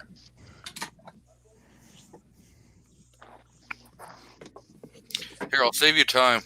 Have you seen? I wouldn't post a link to that in the chat. That might be a serious thing for posting a link to somewhere that actually sells guns. No, maybe I'm wrong. Do they actually sell, or do they only work on them? They sell. I thought so. Yeah. But he has his own YouTube channel, so It's true. I wonder if he has links to his own store on there. yes, he does. Now, has anyone heard anything about the Bear Creek Arsenal Glock barrels? Are those junk or? Anything Bear Creek Arsenal, I would stay away from, but that's just me. I'm not a fan of budget anything. I'd move up to like PSA, but they're not going to make that barrel. So the link is in the chat. Who was it? Was it Travis P19? Travis P11? Was he the one that was saying he recently got some AR barrels, and like right off the bat, he got 1 or 2 barrels that were completely out of Headspace spec? He had some problem with an AR upper that he had bought from Bear I think Creek. it completely closed on the no-go without a round being fired through it. Like brand new in the box, where he's just like, what the fuck? Yeah, it was pretty quick. I don't know if that was him. He had a problem with the upper with the gas block. Had to send it back, and they fixed it. Sent it back to him. Okay, I'm thinking somebody else then. I had 2 Bear Creek uppers, and one worked really nice. It was their 223 Wild, and then I ended up selling that AR. But then I got a 224 Valkyrie. The only issue I had with it is the handguard screws got loose after about 30 rounds. So I put some Loctite in and haven't had an issue. And I did contact them, and they sent me out extra screws for it too, because in case I had stripped them. And I see we have Miss Mystic Guns in the crowd. Welcome. I recognize that name. Yeah, that would be Snobby's wife. There you go. Oh, speaking of shit falling apart while test firing it, so PSA, everybody knows about how they had all the different versions of their AK, the PSA K47. And they had like the Gen 1, 2, and 3s. I don't know. I think they're on Gen 3 still. Well, I've got a couple of the Gen 2s with Zukov furniture on them. And those Zukov and the MOE stocks are like held in place with like a wedge and a bunch of screws and crap. Yeah, I had one of the MOE stocks before. Because I changed it out to a Zukov folder. But I had one of those MOE stocks. Literally just start walking off of the gun because, all that crap wasn't Loctited properly. Yeah, But, PSA I really can. hold it against them. When you push out as many, when you're a factory worker, I can only imagine there's some dude that's putting out 70 or 100 of those rifles a day, like, mile a minute, just fast as you can work. And so maybe they forgot to Loctite something. Yeah, my son had an issue with a lower he had bought from PSA. They didn't put like a detent or something in it, and when they were doing the transfer at the place he had it shipped to, they noticed it, and the shop popped one in there for him for like $10. That's awesome. I mean, that's all. It's not awesome that PSA dropped the ball, but it is awesome that his local gun. Yeah, saved it. the shop was good about it, and plus it was a place that didn't even charge a transfer fee. I mean, I was just saying, I'd gladly pay $10 rather than wait the 6 weeks. Yeah, Get that thing warrantied out for some bullshit that the manufacturer shouldn't have. They should have had competent employees. and I think he did send them an email, just kind of like an by the way. I don't think he ever heard anything back from them either. Was that through PSA? You said? Yeah, I'm pretty sure he said he sent an email.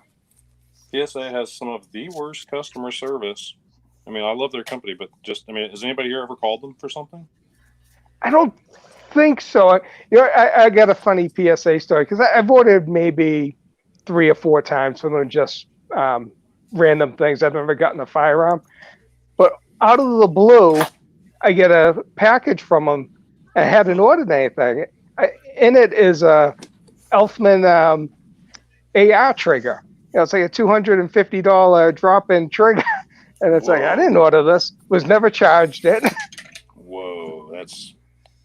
No, I was going to say I did forget. I called up and complained once, and about some shitty customer service. And the next rep I got was like, "Let me send you a free T-shirt. Would you like a T-shirt or a hat?" And I got the T-shirt.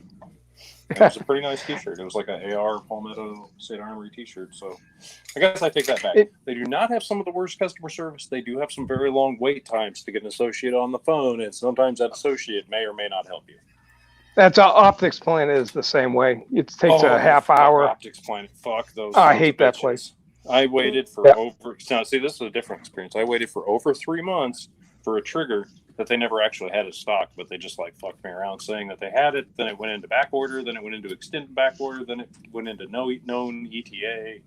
And every time I called, they dropped the price. Like, oh, well, let me just take a little bit off. Let me take a little bit off. And they got a $90 trigger down to $77 because I had waited so long to the last point. I was like, you know what? I don't even want it.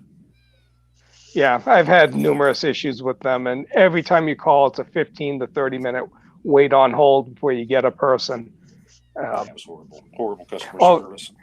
In addition to the getting that trigger from PSA out of the blue, about a week or so later, from this company I never even been to their website, I get another Elfman trigger.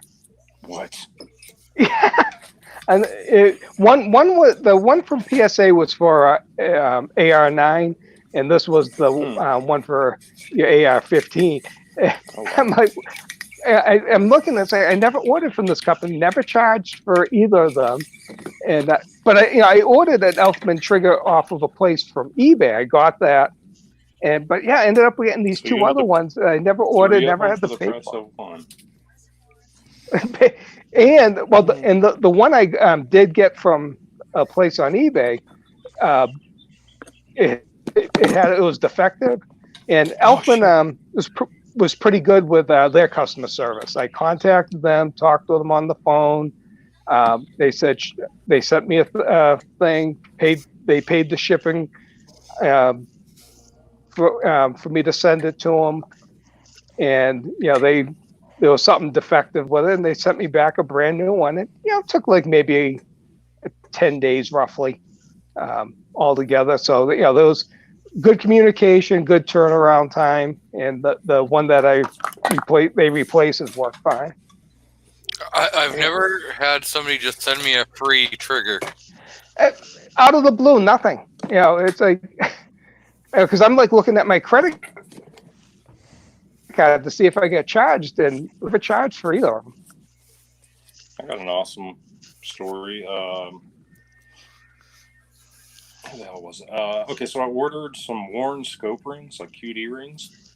They're really nice steel rings. Like I said, they're made by Warren. And they're like, I don't know, $90 rings, we'll say. Well, I've been buying them off of eBay. And I guess not always from the same seller. Well, like the last time I bought them, I remember it had the right part number. Everything looked right in the pictures. I get it. And when I open up the package, it has like an A in front of the part number. And I'm going, what the hell is this A for? And I look through the pictures and zoom in real close. And sure enough, there is an A in the picture. But the ad and the description and all that specifically excludes the A. And, of course, you had to zoom in like fine detail, to see the A in the photo. So, because there was a bit of a glare in the photo. So anyways, turns out that was their old discontinued, known to have problems part. The guy got full MSRP no, I take it what? MSRP was like $130, so I still got a deal, but they're crap rings. And I go to mount them up, and they're out of round. And that was the problem, is that somehow they'd go between manufacturing and, shipping to sale, somewhere in there, they would completely get out of spec, out of round. Well, I get pissed off. Or no, excuse me. At first, I'm just shocked. Like, what the hell is this the new part or the old part? What is this? I call up Warren, and the people are so freaking nice. They're like, oh, you know what? Just throw that right in the trash. That's old, discontinued parts. You don't have to worry about shipping it back or nothing. What's your address? Zippity doo dah. Here you go. Great customer service. Have a wonderful day. And they ship me out their brand new QD rings. Nice. Yeah, they never sold me the part. They weren't responsible for the part. Warren has just outstanding customer service, top notch, top of the game. Okay, definitely go out and buy 2 different Warren things right now. But so then after that, I think about it and I'm going, that guy was so nice. Wait a minute, this sneaky motherfucker on eBay shouldn't get off scot-free because the people at Warren were so stand up that they'll take care of his known, not even a mistake, his scoundrelry. So I started returning, and sure as shit, I returned that shit, and next thing I know, I have 3 Warren scope rings, just completely free because Warren was so awesome. Yeah. Well, what's good is now you can promote Warren. So, they didn't lose out if they're getting good word of mouth. Oh, I'm still buying Warren shit to this day. I mean, I'll tell 2 people every time I get a chance. I see we have Mr. Clovertack in the crowd. What's up, Clover? Yeah, actually, I use those right on that 1022 or the 1522. I put those right on the 3x9 scope, right after I got them. Yeah, because good customer service is a way to win me over. Because I'm one, if you do something bad, I'm going to call you out. But if you, do something good, I'll, bring it up and let, like you say, you tell people over and over. And, I have no problem with a product being defective, but it's what you do to correct the problem. Another good beyond. Yeah. Just like I said, they never had a hand in selling me that part at all. And they were just straight up like, you know what? We'll give you one from the freebies from SHOT Show. Couldn't believe that. A company that I dealt with on a warranty was Freedom Ordnance. I had bought the FX9 pistol. Oh, And, I want that. Is that good? it's a fun gun, but I you know, want that. good customer service. The one I had a defective bolt carrier. I was having problems with failure to extract, and I was thinking it might have been the ammo, but it was having issues with brass. So contacted them. Hmm. Like, paid the ship gun out to them. They sent me a thing back saying that they replaced the bolt carrier. They send you a YouTube link to them test firing your gun to show that Whoa. it's working. And Nobody does that. the turnaround time from the time of me contacting them to getting that gun back was either 10 days to 2 weeks. It was really quick. So, Silence I the same way. I'll recommend them. If people are looking for PCC, it's a very fun gun. And it's takes the Glock mags. I'll take that over the PSA one. I was looking at the two of them at the time, and if you're looking at it, definitely go for it. It's fun. It's very small, lightweight. But the fact that they have a good warranty and the way they handle their warranty, I was pleased with that. Yeah, I was going to say like a dumbass, I was shooting a Scar 17 with a Silencer Co. Was it the Omega 300 can? And I've got it on a QD mount, and it gets hot. I remember I start to take it off. The thing's kind of burning my hands, so I decided it's almost completely free, just like resting on the QD mount down. And for some reason, I just leave it hanging off of the gun. And next thing I know, I get to shooting that FNX 45 Tactical. And I go back to shooting the Scar, and I completely forget that I was cooling down that suppressor that was not attached at all, like a dumbass. Never leave your hot suppressor partially attached in any way, let alone like not at all, just resting on the board. I fucking chamber around, bring that fucker up, and mind you, there's like a novice shooter, like we'll just say like a semi-attractive girl, like single shooter on the lane, shooting a 30-30 lever action, total FUD gun in my opinion.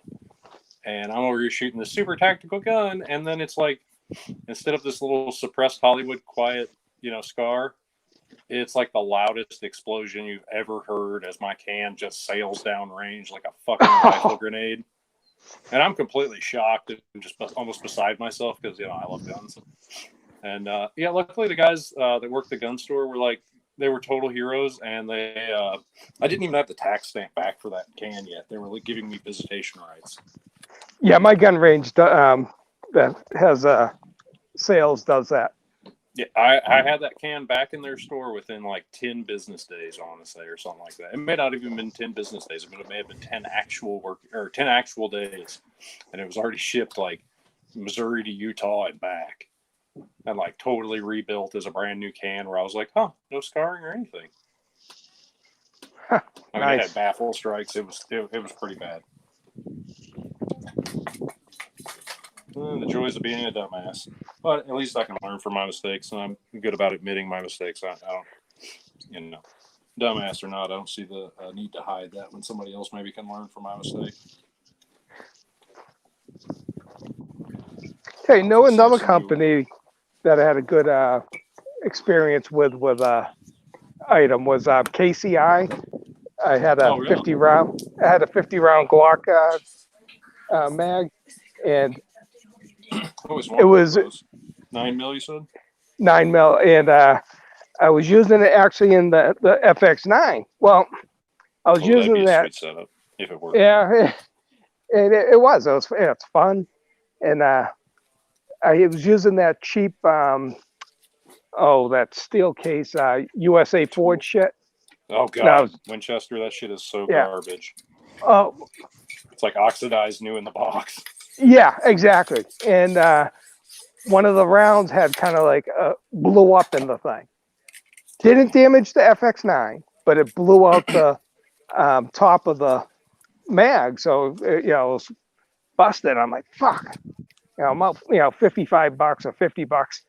And I saw that they had a limited warranty. I'm like, oh, they're never going to cover this. So I contacted them. Didn't tell them the story. I just said it fell and broke or something like that. They said, sent me a thing to ship it back. And they sent me a brand new one. They're so used to them being broken and warranted out. They were just like, "What's your address?" Yep, okay. Yeah. But one thing I like is when you get the companies that will pay to ship it back. They send you the slip. Smith & Wesson is definitely not that company. That's why if anybody watched those stupid rant videos on my channel, that's why I get so mad with Smith & Wesson, because you can send shit back to their factory multiple times and pay all the shipping and wait all those weeks every time, and they still get it wrong. Like the third time back, I'm going, if this doesn't work, I want a motherfucking free gun out of this. I want you to keep that piece of shit, and I want a different gun, or I want my goddamn money back. And they're like, sir, I assure you we'll send you a working gun this time. This time. Yeah, an actual manager will receive your gun this time, not the clowns on the floor. It's like, the only company I had that wanted me to pay to ship.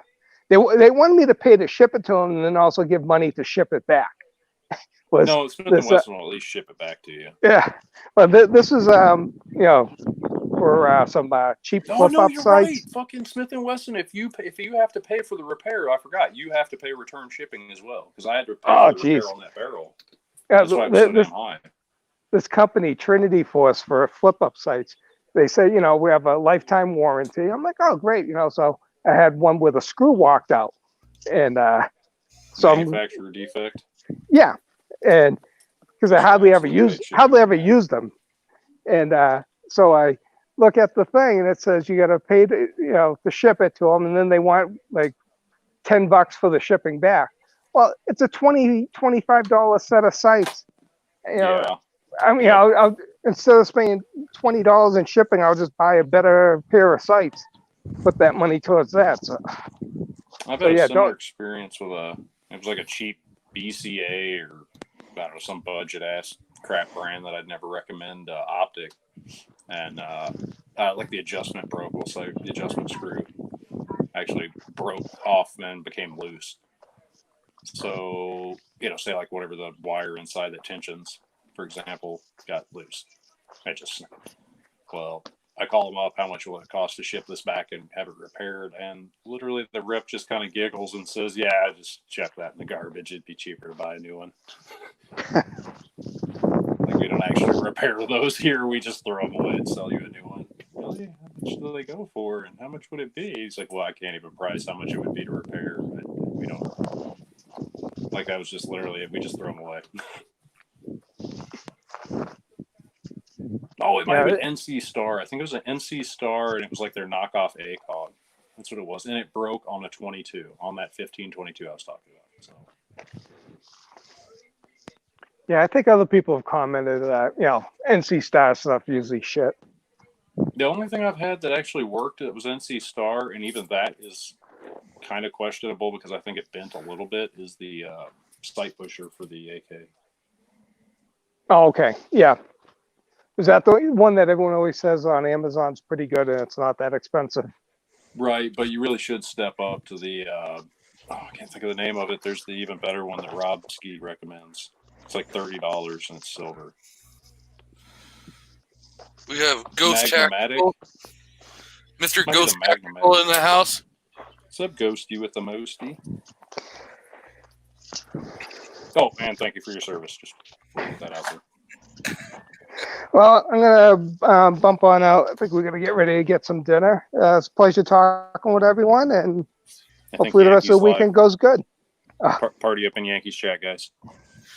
Yeah. I haven't been on a Yankee chat in a while. Yeah, I can only listen. I can only listen to Yankee like once or twice a week. Dude, I'm telling you, super chatted up and demand a StreamYard link. Give him a $10 and he's going to have to for at least 10 minutes. No, he won't. No, he won't.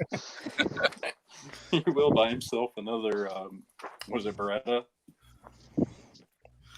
I have better things to do with my money than to give it to Yankee.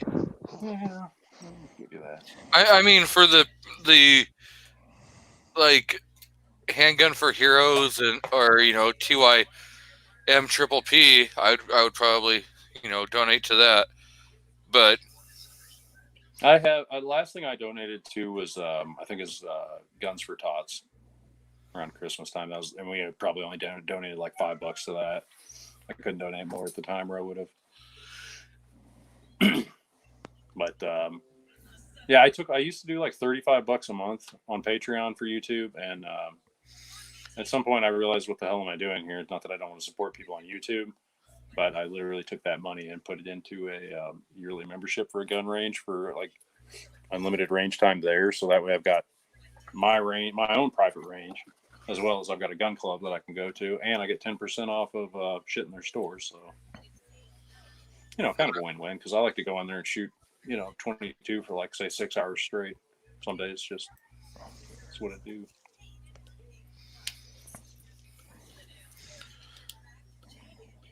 yeah, 22 is nice for getting out and shooting a lot for a long time and not breaking the bank. Yeah, I like it for running drills, and then you can tape off your target after however many shots. Say like every 10 shots, tape off your target, painter's tape, send it back out. You can get really proficient that way for like no money. My boss gave us some rolls of labels, so it's just stickers, and so I don't even have to worry about buying tape. I got 2 rolls. Each roll probably has 3,000 stickers on it. Yeah, but you gotta realize the amount of 22 I go through in a year. It's insane. Sometimes I could go through that in like, I don't know, 5 or 6 sittings, if that. Yeah.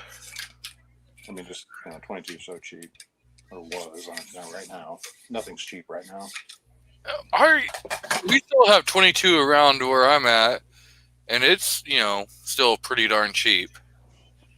You know what I did get cheap recently was I bought like 7 more mags for that 15-22.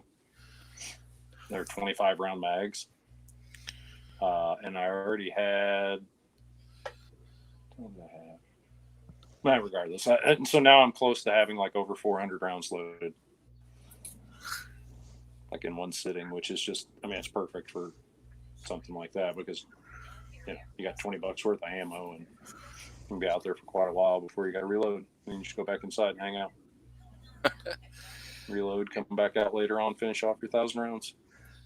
So do you use like an ETS speed loader or anything? No, I just sit there and pump it out, so to speak. I have man thumbs, sir.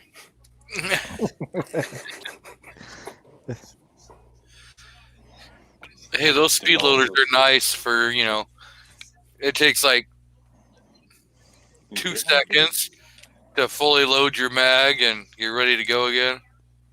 Get one for a 15-22. Such an oddly shaped mag. It's like it wants to be an AR mag, except it's like thin and a single stack. I do believe ETS. If they have speed load,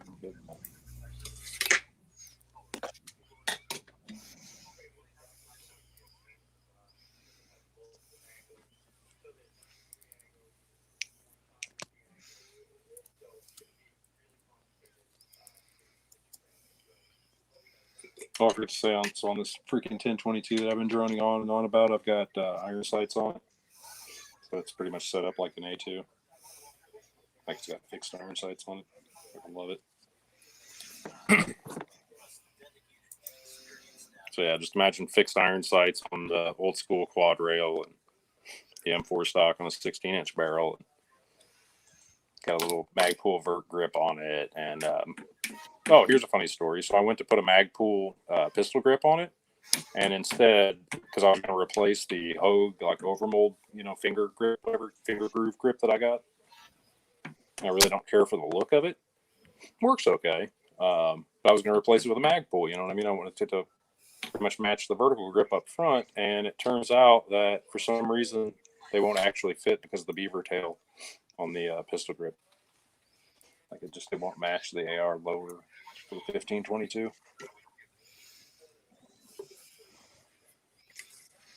But then you slap it right onto a PSA lower, fits no problem.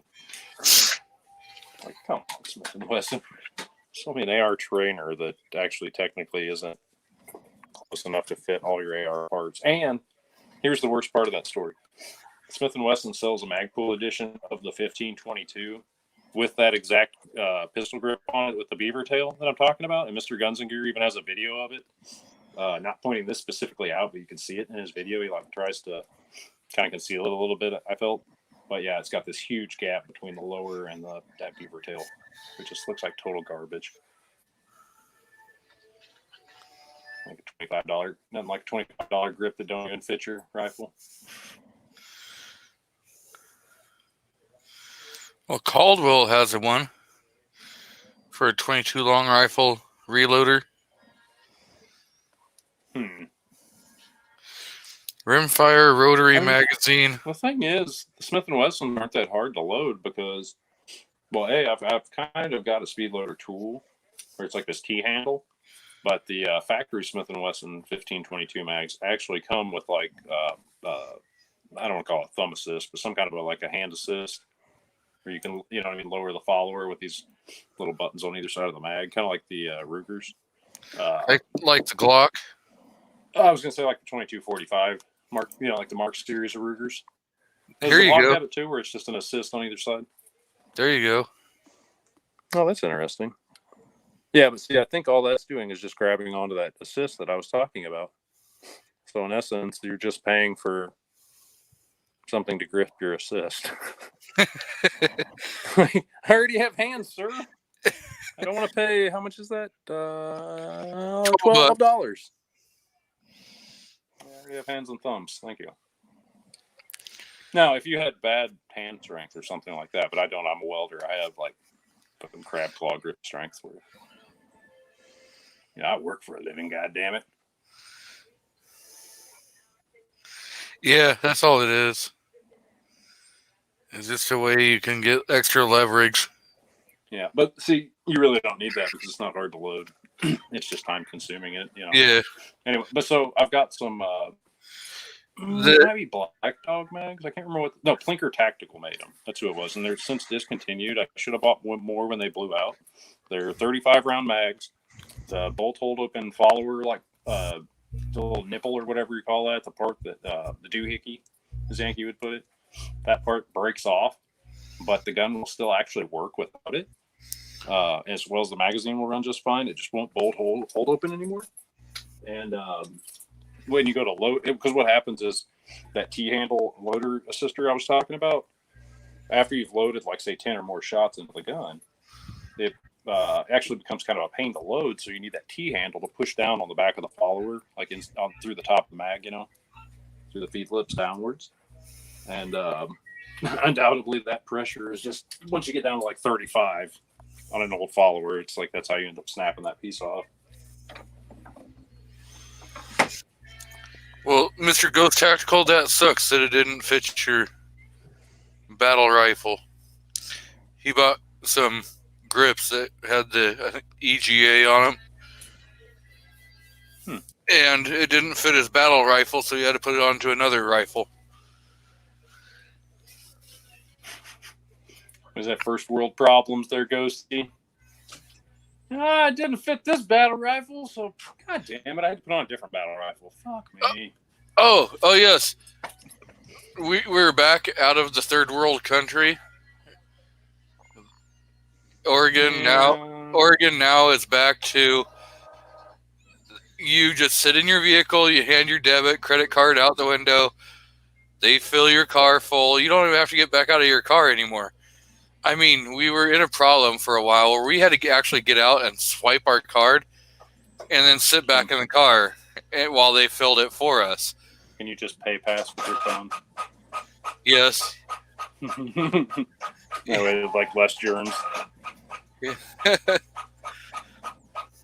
But Germ transfer.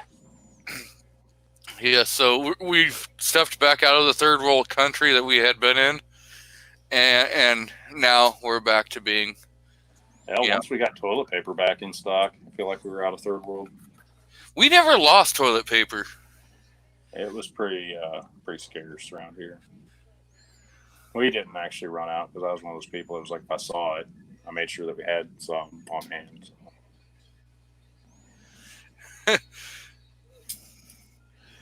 Yes. Pancake Boy got it right. Ghost is a Marine. Everything he picks up is a battle rifle. I thought you were going to say a square of toilet paper.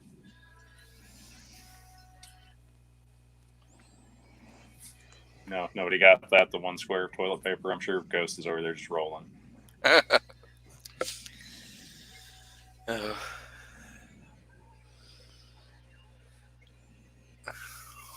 Damn, you're out of beef, Ghost?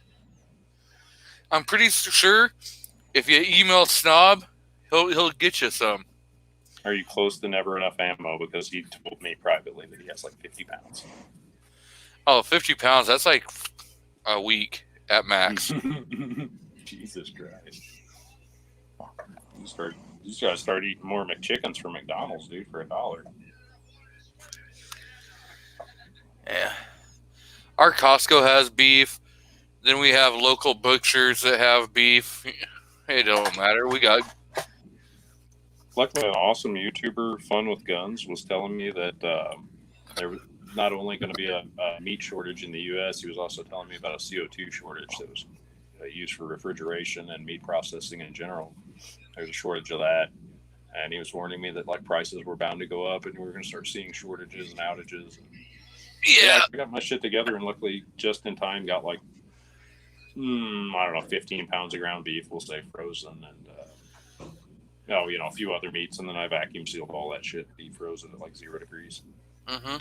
Yeah, at work, our ground beef went up $1 a I'm pound. seeing bacon go for like $10 or $15 for a pound.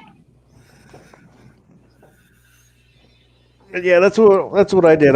I'll cook up our beef before I freeze it. But I've got probably about 10 pounds in the freezer now. Okay, I just freeze it like as soon as I get it home. I'll strip the package that it's in and then put it sit into a food saver bags and vacuum seal it and then deep freeze it. Yeah, I did that before, but then I started cook it now because then you can, if you only want to use, I'll do about half-pound packs. And okay, yeah, I was putting it into 1 pound portions. As soon as you take it out, it's already cooked. You just reheat it or throw it in your whatever you're making. I'm a hearty person. I need a pound of ground beef at a time.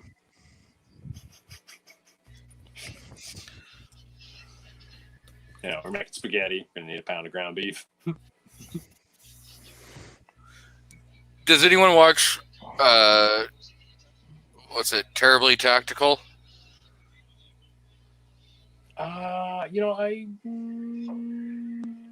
I've heard of him, but I haven't. Instagram or something. Yeah, maybe I've just heard of him. I'm not sure if I actually sub there or not. Yeah, you should look at. He did a video a couple days ago where he was over at somebody else's house in Chicago and they were barbecuing. Look at the size of steaks on that grill. Now that's a steak. I mean, that had to have been a good 12-pound steak. Jesus. Each one. I mean, they were monstrous. How many people were they feeding? I think just those two and some Knob Creek whiskey. Bastards. Yeah. I hope they get what they have coming to them.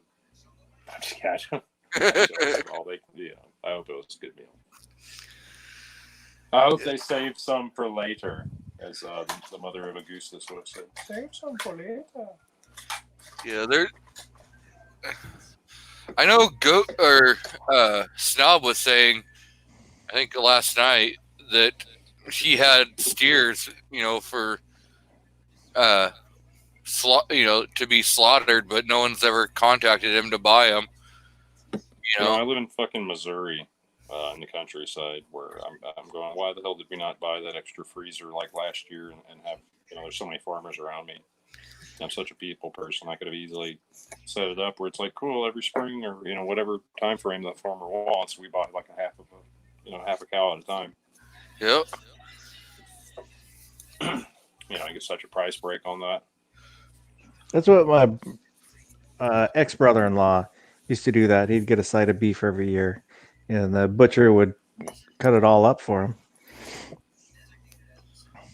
Yeah, and you just freeze it all, and you got your meat right there. And the next time it's on sale, you buy it, or you just buy it next year. Yeah, get it the way you want it. Get a lot better product that way too. Yeah, the steaks were really good when he'd grill them. Yep, fresh. It's like getting vegetables out of your own garden type shit. Or, fruit off your own tree, so to speak. 402 Outdoorsman says that they buy a whole cow every year. Oh, you go, boy. It all depends on the size of your family. You know what? If I had the money and the hookup, that's smart. It's like buying your ammo by the case instead of the half case. You're getting that a little bit better of a discount. Yeah. I'll put it this way: 5% is 5%. It's 5%, or even 10. That's why. That's why when I buy my ammo, I like buying the bulk packs. You get 200, 250 rounds at a time. Just buy Wolf, buy 1,000. Just buy it straight by the case. Well, yeah, but like if I'm going for my 40 ammo, yeah, I get it at 250 rounds at a time. Especially right there, I'm a cheap ass too. I'll just go straight to Cellar and Bell and buy 1,000 round case of that. Well, I go to Minuteman. Oh, okay. Yeah, a different company does different increments. And this way you're just buying one ammo. You're buying, the same ammo that you're going to have as your, EDC, your carry ammo, because you're buying hollow points, and How much they're is that though? For 9? For 40? It averages 50 cents a round. That's pretty fucking high. Yeah. Well, no, for 40 that ain't that high really. No, that is kind of fucking high. Because Jesus, Well, 40 it's used to only less. be like 23 or 25 cents a round. It's less than a self-defense round, but more Yeah. than a range round. But it's a self-defense round. Yeah, Best of both worlds, and you're not reloading it. Yeah, you got Blazer. You got Blazer Brass, which is like 26, 27 cents a round. And then if you're running like critical defense, you're looking at like $1.13 a round.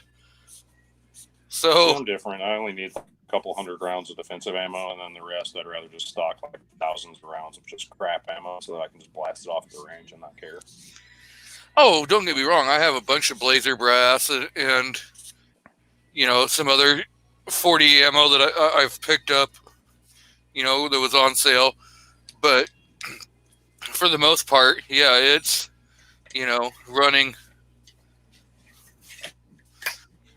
Minuteman because it's just, Sale ammo is the absolute best ammo you can get. I don't care who you are. I don't care if you're Bill fucking Gates himself. Sale ammo is the best. Can you imagine if, like, somehow you brokered a deal to buy, like, an entire ammunition manufacturing facility? All that warehouse accoutrement. That would get me in so much trouble because then you'd have to go and buy so many more guns. Like, yeah, that side of the warehouse is Mr. F&H's private ammo stock. Don't touch that, yeah. That's why it says no ship on that side of the warehouse. Oh, I forgot. We have the 40 haters in the crowd. Okay, now what's wrong with 40? I don't know. Get Ghost on here to explain to you why he doesn't like that 40. We'll throw a stream of the link. I know he ain't no pussy.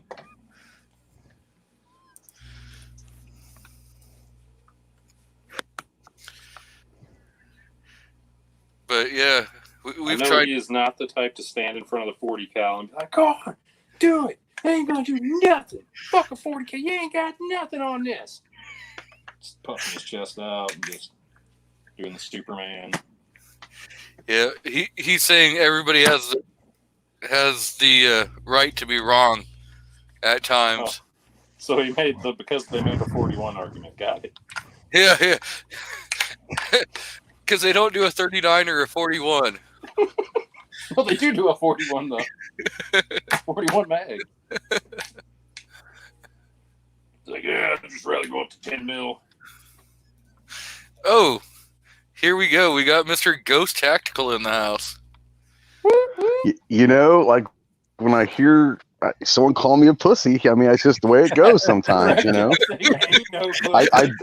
I did just get finished eating dinner, so it is what I was kidding. That's The call out, sir.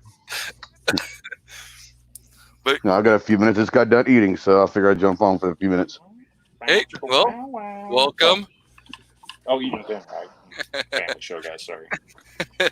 What'd you say? I said bound to go. Wow, I- no, wow. No, I didn't hear you. Oh, yeah. Sorry, Yeah. family show. Is it? No. No. Yeah, I know. I know. It's never a family show if I'm on, guys. I'm just gonna say that now. So when are we gonna get you to jump over to that 40? Yeah. So what's wrong with To the me? 42? Yeah. You're the only one on the panel that does not have a 40. Yeah. Why do I have multiple 40? I just don't like a caliber that doesn't know what its purpose is in life, you know? You shoot No, it. That's what its purpose is. I'll never knock a caliber because if it's what it is, I'd rather you carry a 40 than nothing. But if I have a 40, then I'm gonna go get. Well, I mean, like I said, if it's what you have, it's what you have. But if I happen to have to go get a 40 for some reason, I'm gonna go get a conversion barrel and make it a 357 SIG. That's just, you know. I mean, I don't like the ballistics of a 40. It doesn't give you that much of an advantage over a 9, and it's not a 45. So it's like the redhead stepchild. Even the government went away from him. What does that tell you? Well, that means that the female FBI agents couldn't shoot it. That's why they went away from it. Right. No, I have no problem with 40.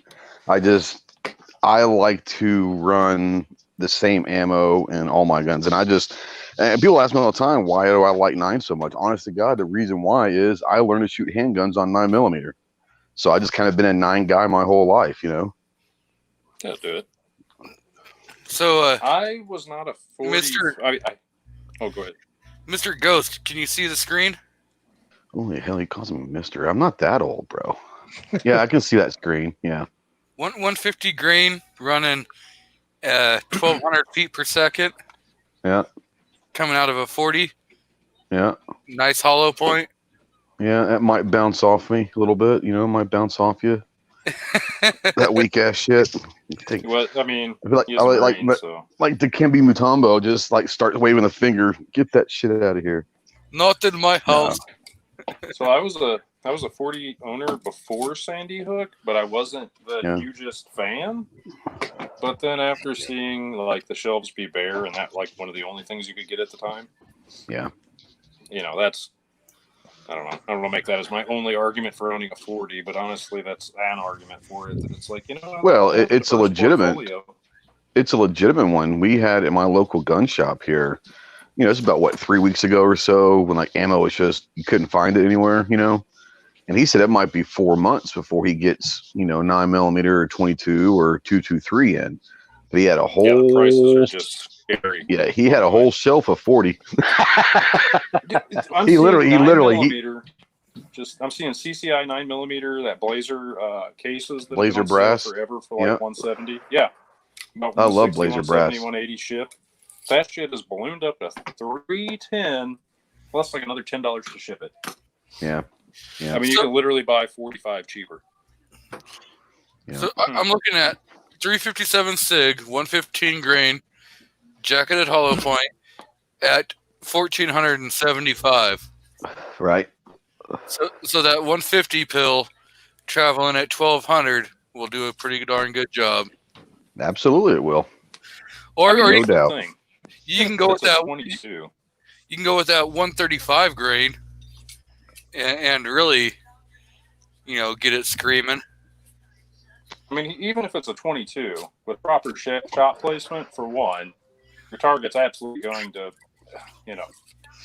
take damage unless it's bulletproof. And number two, most people fight or flight. You start shooting at me with even a 22 or a 25 cal, and I'm going to go, "Oh my God, did you see that Desert Eagle?" I tell you one thing. Differentiate the difference in the sound. The end of your barrel. I'm not going to, I tell you one thing. I definitely do not want to be downrange of anything. Yeah, that's what I'm saying. You're not going No, to just stand there and be like, your high point ain't got shit. you put a well placed shot with it. You put a well placed shot with a 22. That shit's gonna hurt. Well, like I said, any guy. I really, really have a distaste for high point, for example. But I'm not going to, shit talk a high point owner to the point that's like, your gun's not worth anything. I'll stand in front of it while you pull the trigger and check. That's, that's not my game. But I will say it's a stopgap method, and it is a gun, but it's one of the absolute lowest denominators in the game. It is. But I own several of them, and it's one of those things where I'm not going to go train with them. I'm not going to go carry it every day.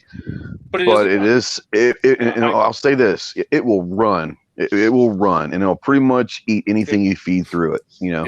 It'll caveat it'll run until it won't run, in my experience. But the point is, it's a motherfucking gun, and regardless of how I feel about that company, I think any high point owner for being a gun owner.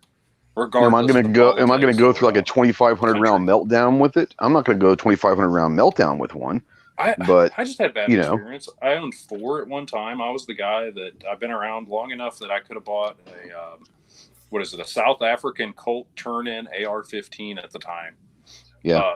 Awesome rifles that were super beat up at the time. The guy had 55-gallon blue barrels with the lids cut off. He had them just stuffed full of those rifles for like $500 a piece.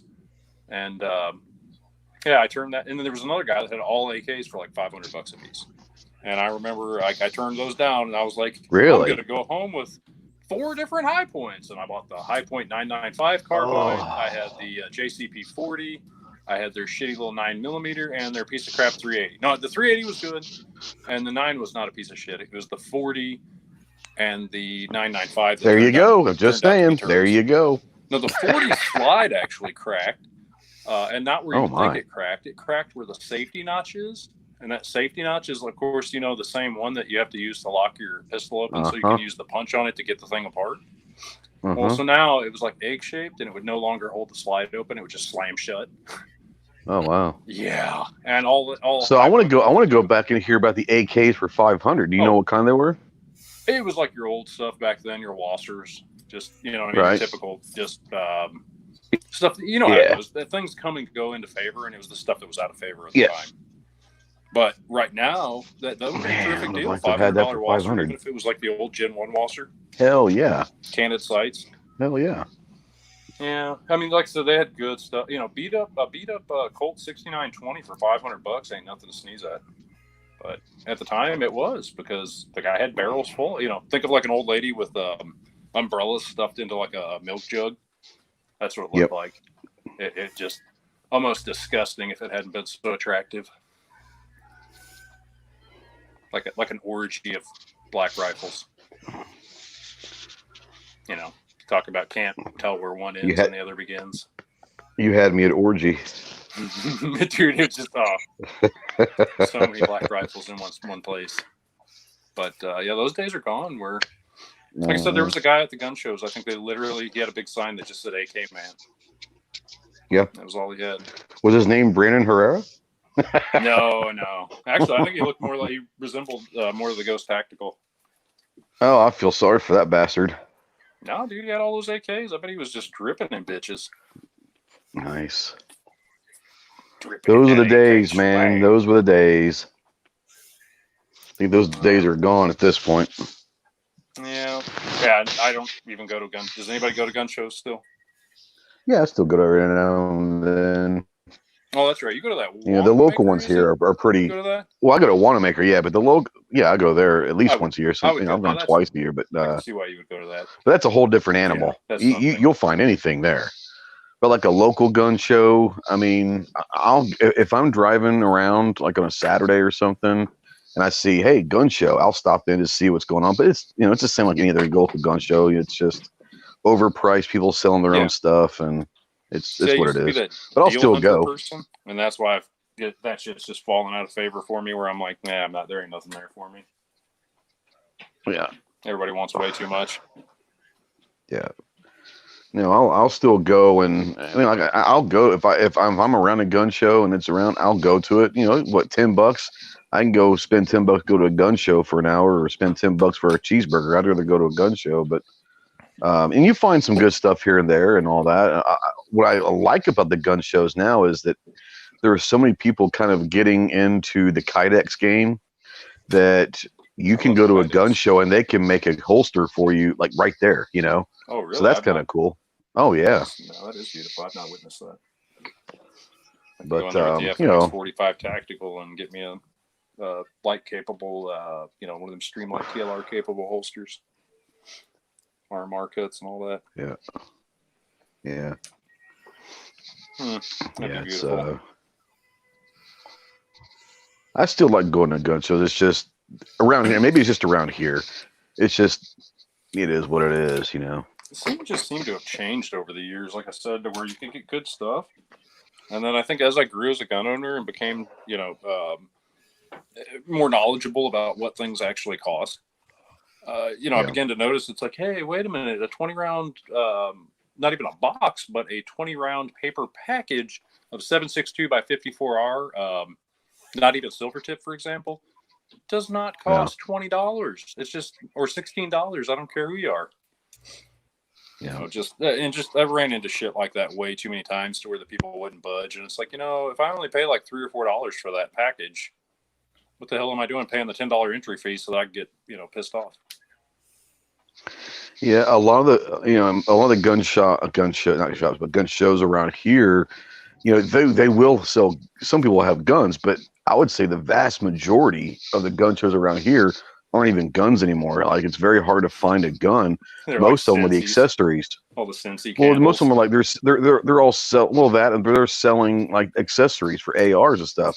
Well, what they're doing is they're going to buy all the China stuff and then marking it up and selling it. And it's like, well, I don't mind NC Star. Some of their stuff's pretty good for the price, but they're going to buy all the stuff on Amazon for Chinese stuff and then marking it up and selling it at gun shows. It's like I can just go to Amazon and get that same thing.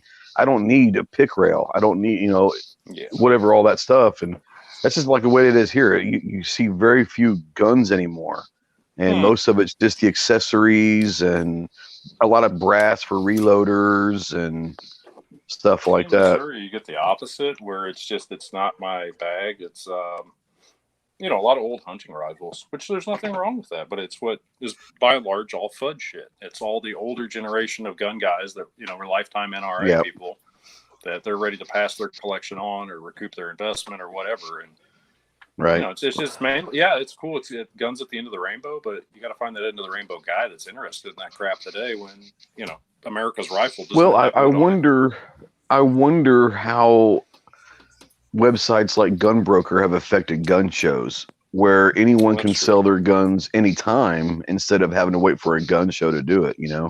That's true. But then again, that same generation I'm talking about, those are the folks that absolutely refuse to use that service. They're going to ask their buddy down the street to do it instead of actually posting anything themselves. Now, we'll say usually the beef jerky at gun shows are pretty good. Yes, just saying. I have had that too. That must be a nationwide thing. Yeah. Beautiful. I just got my 22s cleaned up. Does anybody use Slip 2000 products at all, like the bore cleaner or their gun lube? I don't. Highly recommended, especially if you shoot 22s with leading. They call it carbon. Slip 2000 Carbon Killer Bore Cleaner removes carbon, lead, and plastic, and it's supposed to be some kind of environmentally friendly shit or something. I don't know. Yeah. There's a sticker over it. I can't read it. One time I knew.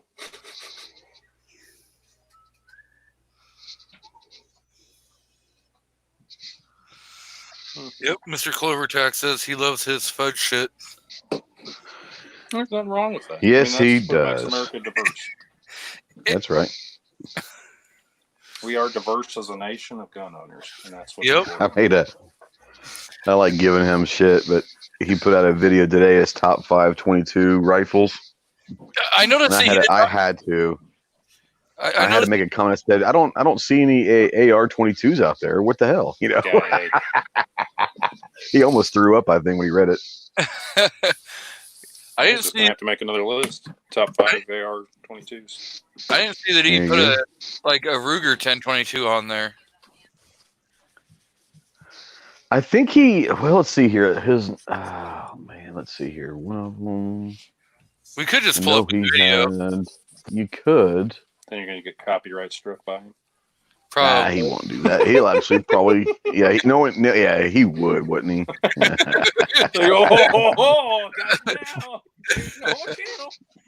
I don't think he did have a Ruger 1022. I think that no, I don't think he did. Huh. If it ain't bolt action or lever action or pump action, He did have a semi-auto 22. I think it was like his number 4, but I don't think it was a Ruger. I can't remember. was it? He says there Oh, was. there was. Yeah, he had the Custom. Yeah, it was- repeater with the two. it was his I think it was his Precision. It's got like a pink or purple barrel and I think it was his Model 60 by Marlin. he has a Marlin 60 on there. Yeah. I was gonna say that's kind of a FUD gun, but I mean I had that gun. That was one of my first 22 rifles. It's a good gun, but I just got my approval for my go-ahead for my Marlin 60. Now I just have to wait because in Washington State they're assault rifles. yeah, I was gonna say I put a 3x9, one of those BSA. What do you got? BCA. 10 days? That 22 suite on there scope. Anybody know what that is? It's like a 3x9, really cheap optic. But it's pretty good for a 22. It's got the ballistic calculator built into it. I only own one 22, and it's that I don't know, that 1022 that's got the custom stock on it. But from what I hear, a lot of people will go and get some airsoft optics and run them on a 22. I don't know if you guys ever done that or not.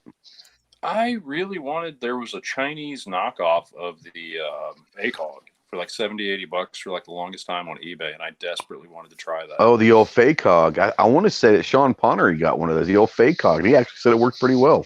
But there was also reviews of guys saying this thing's like 4 inches off at 25 yards and I can't zero it. And I've got like an $80 fake cog, that they wanted to sit on top of their 22 AR. And I didn't want to be in that position.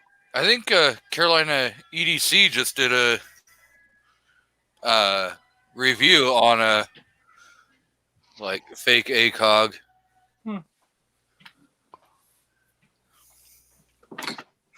Oh god, this is the part where I'm going to be a really lazy gun owner and only clean what I can physically reach without taking it apart on the inside of my 1022 takedown. Oh, I thought you were going to say you're going to be lazy by just holding the barrel over the tub and just dump fluid down the barrel. How long do you think it takes to destroy this rifle if I just... No, he would just hold it underneath the faucet and he would just hold it underneath the faucet and let the water run through the barrel. Yeah, that's clean enough. Brake cleaner, then you follow it up with a little gun scrubber, top it off with some rim oil, hang dry it in the garage for 2 weeks, you'll be fine. Yeah, you just run some Lucas oil through there. Hell, don't even use any chemicals, just grab your brass brush and go to town. I thought it was steel wool. Actually, that'd probably be softer than brass brush. Well, no, I took that back. Brass typically is. Although, I don't know, I've got some pretty soft steel wool. Super fine. Yeah. That earlier on a holster. Has anybody ever worn a holster so much that that literally, like, next thing you know, they looked at their holster like a year later and the screws were all rusty and shit? I had a holster when I first started doing competitive shooting, I had a holster that I loved the setup. I loved everything about it. It just fit right, and it was great. And so not only did I shoot a competition, but when I was practicing, I also would shoot it. And that 1 year, this is probably about 5 years ago. And my ammo buddy who supplied me ammo, he said I went through about 30,000 rounds that year. Damn. And you can imagine if most of those are either in competition or in practice, a lot of those are from the draw. And that damn holster just ended basically just falling apart. And unfortunately, the company that made it, unfortunately, the company that made it, like once it fell apart, they were no longer around, you know? So, yeah, And it's like one of those, well, it was just the company the company just, I guess, I don't know. I mean, there's 1,000 different holster companies now, and I guess they just quit doing them or something. But man, I was heartbroken. That, it's a similar story, but it's not like that where I wore it out. I've got it's a deep concealment level 2 holster outside the waistband that's like light bearing, and it's like a police officer's wet dream holster, or any guy that wants to like open carry and show off his FNX 45 tactical. Well, I did I'll say a pretty decent shitty little video showcasing it, just showcasing a few accessories for that gun, and that was featured in it. And at the time, I'm like, yep, this is the seller. Message him. I'm sure he can get you one. Without obviously checking, I have no vested interest in whether or not this jackass is selling holsters to this day or not. And next thing you know, I'm getting all these comments from like people wanting that holster. And I fucking asked the guy, and he tells me that the price of the hardware just went up, and basically like, he wasn't in the black anymore, and he just stopped making them. Or didn't want to up the price or anything. He just I don't order that. I don't order those parts anymore. They cost too much. I don't do that holster. He's like, well, I mean, there is a way. Yeah, there is a thing about some of that hardware prices going up. You can price yourself out of the market. Oh, it was like $110 holster. Oh, hell no! And it was in that fake carbon fiber color. And like I said, it was a level 2 holster, light bearing, and it's for the FNX 45 tactical. It also had the RMR cut on it. I mean, it's a fucking really nice holster, but ultimately, like you said, it was already to the point where it's like not a lot of dudes are going to be buying that holster unless you really want that holster. And the only people that really wanted it, like I said, were police officers. And unfortunately, it's like cool. Sorry, I wonder if he would. He probably would. I don't know if he's still around, but at that time, he probably would have done something custom for someone instead of just mass producing. Hey, it might take a month. No, I let him know where I was at. It's like, hey, man, I've got a little YouTube channel. I've got some viewers that are interested. Can I hook them up with an email or something? And he just flat out, no, I don't do that anymore. No, the parts are too much. I just really. It's like, okay, so I'm not going to take my video down because right, whatever. Just showing off a holster. Just sucks for people that get all excited, and in the video, I'm like, I'm sure he could make you one. Just look him up. Like, been there, done that. He said no. Yeah, well, it sucks is like I said, so now during that review, the only thing that he was willing to do was, well, I can make him a custom level 1, like no retention. And it's like, dude, nobody wants that. I wouldn't want that. The only reason I wanted it was for the level 2 retention that, if somebody's going to try to swipe your gun, at least it's like clicked into place, and it's got that hood on it that you got to push down and away. Right. And I mean, fuck, even when I carried that, I actually always conceal carried, like, say, the bodyguard, for example, in case somebody did go for my gun and, I have no other option. Which I can remember being in a few positions where it's like people were trying to get a little too close to me while I was open carrying and, like, doing shit where they were, like, fervent glances over at the gun and weird shit. It's like, yeah, you're not getting within 6 feet of me, buddy. I have what's it? TEGE level 2 holster that I got on Amazon. I think I paid like $20-something for it, and it's got the thumb release instead of the front. And I know what you're talking about. Yeah, it's really nice. And the thing is you can just take out one screw or 2 screws and then drop it so that from being a paddle to then switching it down to a drop leg, and they sell the drop leg accessory. They have other ones that you can put on there. if you don't want the paddle. So It's kind of like the Alien gear. It's got like a hybrid holster that's got, you can do it like 10 different configurations. It's pretty good. And it's actually, Not the greatest holster in the world, but the attractive. configurations you can do, they're not bad. But for the drop leg, I saw it on a female on Instagram. And although the female was extremely attractive, and the holster itself was fairly attractive, honestly, the way it was put together, and I don't know, like it had some tethering to it, basically, that normal ones don't have, we'll say. But the thing about it was it stuck out from the body way too fucking far, like an extra inch or something over what would be acceptable. Well, it looks like Pancake Boy's having some device connectivity issue. Welcome, Who's Pancake Boy. Who's Pancake? Yo, mama. Oh, hello. Oh, yeah, but what's your mama's normal screen name? Midnight Range TM. Oh, there you go. Yeah. Pancake Boy. Hold on, you're picking up. There you go. There, I recognize this guy. What's up, hello. Ravioli Boy? I like ravioli. Chef Boyardee, there's something to be said about that. And Gizzard Gary is Breaking up. back. What's up? We got that Giz. What up? What up? We What call up? him Scurry. The full field, man. I know we got a great panel going on right now. We got What's ghosters the on crowd- here. What's the audience crowd You up better to? believe it. We're up to 16 when Gizzard shows up and he brings people with him. Yeah. They must have been out mowing the same time I was then. Okay. Yeah, New York Outcast was demanding entertainment for a while because he had to go mow at the same time you did. I feel bad because I haven't made a video in like probably a year, and every now and then I still get new viewers, or new subs. Or like I'll talk to somebody about making a video and like we get into this elaborate like, oh yeah, I'm gonna do that. I'm definitely gonna do that, and then I feel bad. I never fucking do it. I'm really bad YouTube channel owner. I'm up to 106 now. Videos or subs? Subs. Oh, okay. Jesus.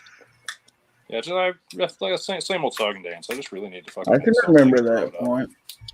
Wasn't that long ago. And I really need to start doing some giveaways for some crap that I don't want that other people might want.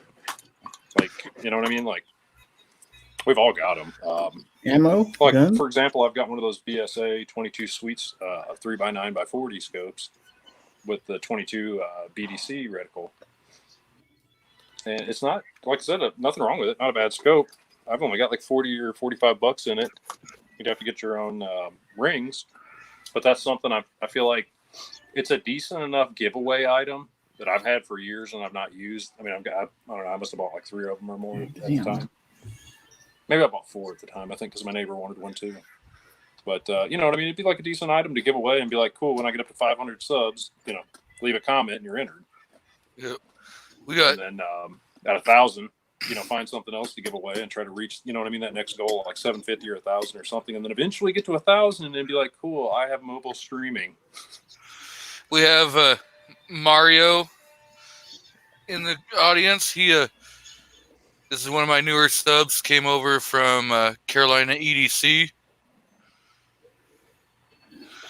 And it looks like we got Jacob S. in the house also. So I'm absolutely lazy. I'm going to call this. I got everything that I can reach in my 1022 with the bolt locked back. Get all that clean enough. Fuck this gun. It's So, either gonna run or it ain't. No, I love this. So, Pancake Boy, are you able to connect now? I don't know. I'm not sure if you can hear me. It's a little I hear you. crackly on my end. You sound as good. Yeah, I we can hear hear you. Here's my best Rod C. Sound is good. It's breaking up on my end a little bit. So we'll see. I mean, if it, No good. I only have a couple of minutes anyway. It'll work. Very good. Well, are you guys back to full swing of it? No, she'll take out only, and we still can't serve booze, which sucks. You know, we had a little deli that you could get your order to go, and then you could always grab a growler to go along with it. We tried local Mexican last night, a new local place. I think it was called like Topaz or something. I don't know what the hell it was called. But, Tapas? Might have been it. But yeah, it was actually decent food. There's a little place called a Smokehouse here that I like, and they've got a really good Philly cheesesteak.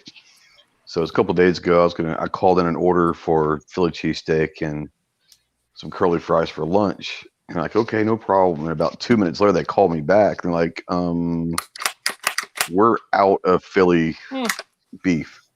I was like, well, that sucks. You know, like I was really craving a Philly cheesesteak, but they were out of it. They were out of the beef. So, at least they were nice enough to get back with you right away, where you could still make some. And that's the great thing about small towns, you know.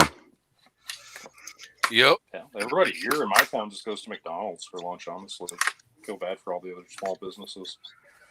You know, Yeah. McDonald's has got that $1 McChicken. Yeah, but you can only eat McDonald's every once in a while, otherwise you just get fed up with it. Or you're me, and you can eat it like every day nonstop for like 6 months or a year straight, and then one day you're just like, I hate myself. I just feel fat. I know everybody has their own definition of what is and what isn't fat, but you know what I'm saying? Just everybody's been there where they've looked in the mirror, say right after the shower, and you're just like, you motherfucker. No more McDonald's, you're grounded. You work your ass off for a while, and then maybe one day you're like, yeah, you know what, I could go for some of that. You start that whole habit. See, that's the problem is you work your tail off to lose a bunch of weight, and when you finally get down to like the weight you want, like, oh, I can start eating a little bit differently now. And the next thing you know, you're back to where you started. Like, well, damn, there goes that 3 months, you know? Or you gain 5 pounds more than you were before you started dieting. I see Gizzard has that same. Been there, done that. Yep. I've always had the athletic body type. Like I played football, baseball, basketball. I wrestled. I mean, I've always had the athletic figure. And as a kid, we're all growing up through my 20s. I can remember my grandmother always, here's a sandwich. You need to eat. I was like, Grandma, I'm not fucking hungry. Oh, you just need to put on some weight. And then at some point, I went from being like 150, 160 to like, yep, I float between 160 and depending if like I'm sickly, all the way up to like 180 if I've really been, hitting the sweets. And so right now I'm at like a comfortable 176 where I don't hate myself. But it's like, a working man's 176 where, like I said, I'm a welder. I fucking work my ass off at work, so. I'm a forklift driver. I feel like I'm in kind of the best shape I've been in my life, we'll say, in terms of at least like stamina. Which really translates to firearms, like when you're out there shooting. It's like, for my instance, like I'm a MIG welder, so stability is a huge thing in laying a bead, like if you're wavering at all. And that's what I mean, like, say you're shooting just standing with offhand, I believe is the term, at like 100 yards. That's really going to improve your accuracy with a rifle, for example. Just being able to plant your feet and, lean into it and actually be comfortable in your stance. Get your breathing correct, all that shit. Well-placed shot's a well-placed shot. You know what's the worst thing for offhand shooting? Wind? Being a smoker. Having a sinus infection is probably even worse. Yeah, but most smokers, they like their hands will always kind of, the nicotine and all that, their hands always kind of tremble a little bit. Oh, At least mine do. I don't know if you guys have the same. I don't know if you guys smoke or not, but I smoke. I've been smoking for a long time. My hands don't tremble much. well, maybe it's just a neurological issue that I have. I don't know. Maybe it's just. I'll tell you the story. So one night, I'd smoked for so many years, like I said, 20 years straight. And I Oh God, heavy smoker. Sometimes the chain smoker. I'd hang out with older folks where all they did was just chain smoke. I'm sure everybody's hung out with that person. There's just cigarette. You're lighting your next cigarette with your almost out one. But Oh, I don't do that. No. yeah, it just depends. Like I was a social smoker. So anyways, yeah, next thing I know, one night I'm getting heart pains and chest pains so bad it felt like somebody's stabbing a dagger under my ribs every time I take a breath. And I remember thinking, and I didn't tell my wife. I didn't go to the hospital. I was one of those people. It's like, oh, I'm going to be better. I'll be better in the morning. See how I feel then. And in reality, that's the night I could have died. My wife would have came home the next day and said, what the hell, that bastard never called me at lunch. And in reality, I'd have been dead. And, nobody would have known. And it was just, I had the thought of somebody potentially could be fucking my wife, hurting my children, and playing with my guns going, man, Mr. FNH was a great fella. And that was the day I decided, no, fuck this, I'm quitting. And I gave up cigarettes cold turkey. And I remember telling my wife, hey, I'm going to be real asshole for the next 2 weeks to a month. I'm sorry. And she's like, what? What's wrong? And I said, I quit smoking. And she's just so fucking happy. And, here we are. Like, it's been like over 3 years now. And instead of feeling like I'm on death's door all the time, I feel a lot better. I quit 14 years ago. Good. I quit 14 minutes ago until my next one. You got it. You got this. It's a personal decision. I will never tell anybody that they need to quit or that they should quit because it's a personal decision. And for myself, every time somebody encouraged me, I have a problem with authority. I can admit that. And so anytime somebody challenged me that I needed to get off of them, I was the person of, God damn it, you'll not tell me what to do. And I'll go smoke another one and I'll die when I'm good and ready. And of course, we all know that, that's how you smoke another cigarette. Yep. So, people quit when they're ready. And like I said, I'm the last person to ever tell anybody when the hell they are ready. Yeah, I quit just before my son was born. Hell yeah. I figured, Mr. Carolina ED. Go for it, DM. Oh, I was just going to say, I figured I'd want to stick around to see him grow up. So that's exactly right. Decided just to quit cold turkey, and you make it through the first day, then you make it through 3 days, and then you make it through a week, and then you make it through a month, and then that was it for me. I forgot the most vital part of that story when I quit was that I remember I had been smoking. Let's see, I was already trying to step myself down, so I quit cigarettes. For some reason, I decided I'm going to smoke Black and Milds because I don't really like smoking those. And I remember I'm transitioning from Black and Milds and also smoking those blue e-cigarettes that looks like a little cigarette. And for some reason, I just kept losing that blue cigarette. And so at some point, I'm like out of cigars, or maybe I finally transitioned and quit the cigar. And I'm only on the e-cigarettes, but like I said, I'm still just in horrible health. And then that's the point where I remember one night, just being so sick and deciding, what the fuck am I doing? I'm not even smoking anymore. It's time to quit. It's just a fucking bizarre act. Like, well, I'm going to the store to get me a electronic cigarette. Yeah, Clover was talking about not smoking cigarettes, and I always thought that Clover, since he smokes a pipe, I thought he should do like a live show or a podcast about sitting there in a smoking jacket. But then I realized they don't make them that small, so he couldn't do that. Ouch! Shots fired. Well, he's fired back. He says, "Stop 9mm, shoot 22 long rifle." Yeah, like I said, everyone has the right to be wrong at times in their life. I shoot them all. Mr. Two Gun Kitty, the Catnip Outlaw, says impose 9mm tax. Man, there is a lot of 9mm hate out there, isn't there? Good Lord. Wait, let me. The good thing about 9mm is you save money at the shooting range because you can reuse your targets because it doesn't make holes in the paper. It just there you go. That's right. That's right. Well, if Night Strike's shooting at the targets, it doesn't put any holes in it. The problem with Night Strike is he'll get hurt before he pulls the trigger. Ain't no joke. Oh, So once I saw two guys go into the range, and they whip out two AKs, and the one guy says, "Baby, you load the clips as fast as you can. We're going to shoot." Okay. So they hang up two targets, and they proceed to basically blind fire or hip fire as fast as they can. Next thing I noticed, there's a weird noise. And that noise was, I stopped shooting. That noise was them shooting the concrete wall, the backstop, the ceiling, the floor. Mind you, there's two AKs going off. Yeah, I'm pretty sure I would have kicked them off the range if they were at mine. So About that time, I opened my mouth for a ceasefire. See the store owner running in there.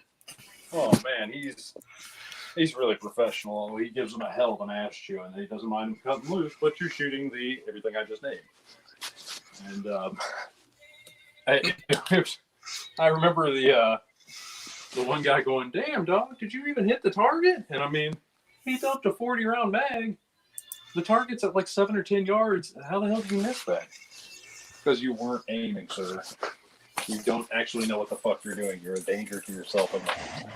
oh, you didn't know that hip fire like Rambo's a thing, man? I mean, that's what That's you the got only to thing he was do. missing was the and shaking back and forth as he fired it.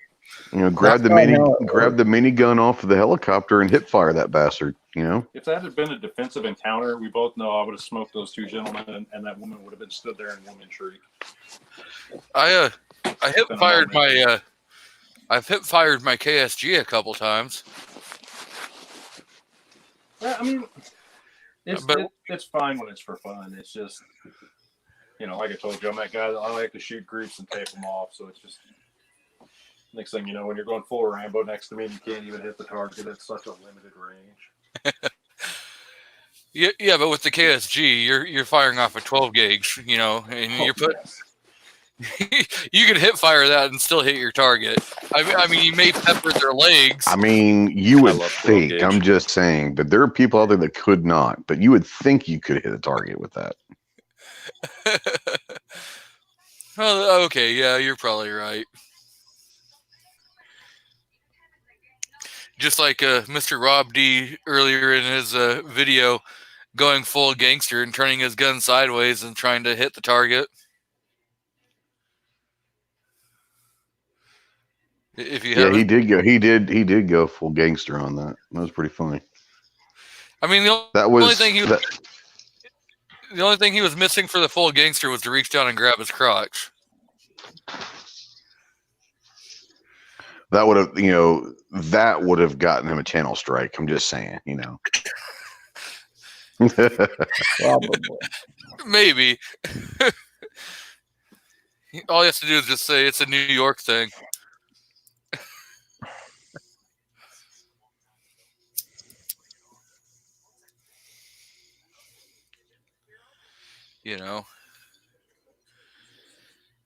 But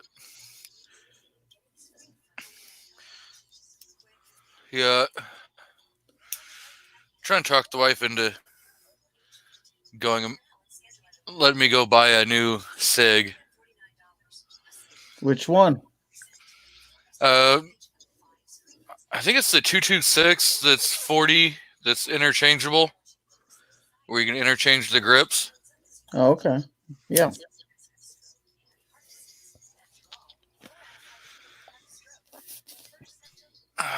And somehow we've come back to 40.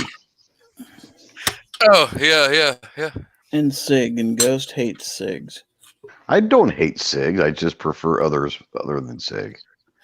SIGs are good. I think they're great guns. I just, I like others. I would never tell anyone not to buy a SIG. I have the Glock in 40, and I'm probably going to get the 4006 in 40. Yep, that's a good one. So you might as well throw a SIG in there in 40 also. Well, that third strike means you got to go to prison. So that would be strike 3. 340s? No, you can't do that. That's Oh, good. if that's the case, I'm already past that. I got 2 of them. I mean, if you count the wife's 40s, mine, there's probably at least like 8. Yeah, like I said, everyone's got the right to be wrong in their life. So, you know. I'm just wondering, you know, if you don't shoot the 40 because maybe your wrist can't handle it. Well, there's a lot to be said about that. I am a fairly weak person, so, you know. Oh.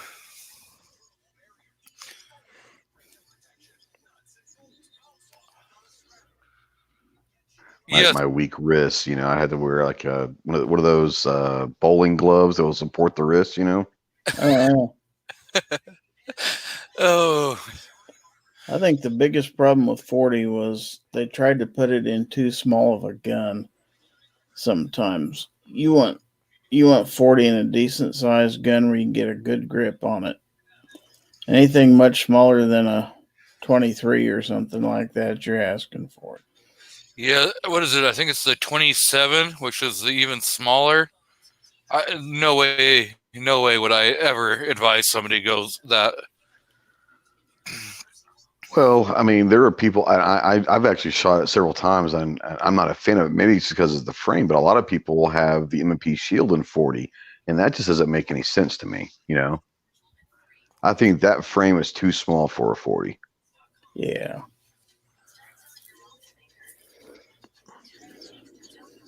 Now, if Coast St. Arms decides to bring out that 40, yep, in left-handed, this guy right here will buy it. Or if he even does a 10 millimeter, I may do the 10 millimeter if he brings that out. So you spend the better half of the last hour making fun of me with 9 millimeter, and you're a lefty. I mean, aren't lefties like they're not even allowed to own guns, are they? I'm an ambi. That's what she said. He goes both ways. I can shoot either hand, and I can definitely. Well, I could shoot either hand also, but I only pull trigger with one. You know. Well, I'm not going to put one. Yeah, those left-handed shooters, man, they're just weird. They're just weird folk.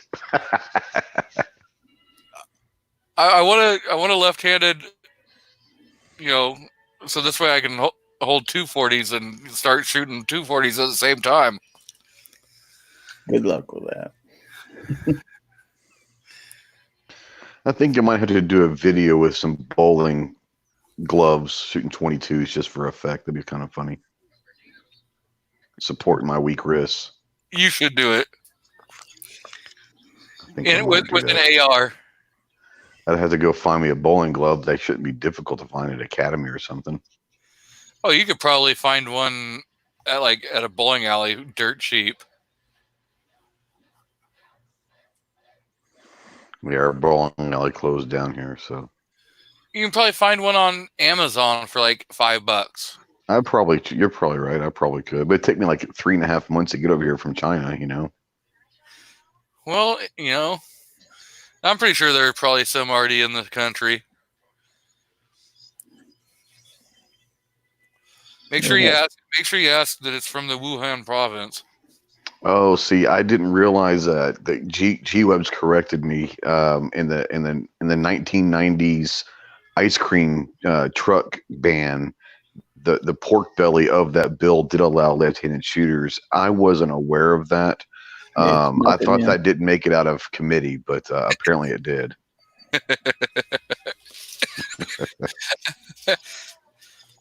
Yep.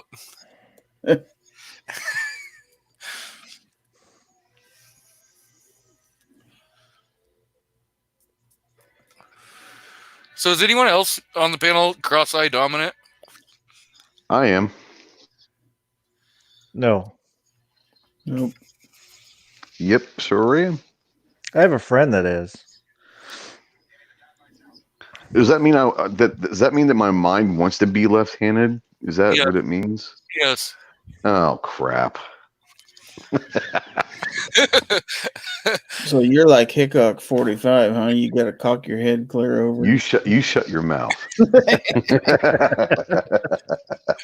No, you just no. I just shoot with both eyes. I had to teach myself to shoot with both eyes. ironically, when I first learned how to shoot in the Marine Corps, they didn't ask if I was left eye or right. They didn't care. They just taught me how to close my left eye and go with it, and they didn't seem to care. So I guess as long as you hit the target, you're fine. But the handguns, I'll shoot with both eyes open. Oh, I gotta put that one on the screen. Which one? Oh.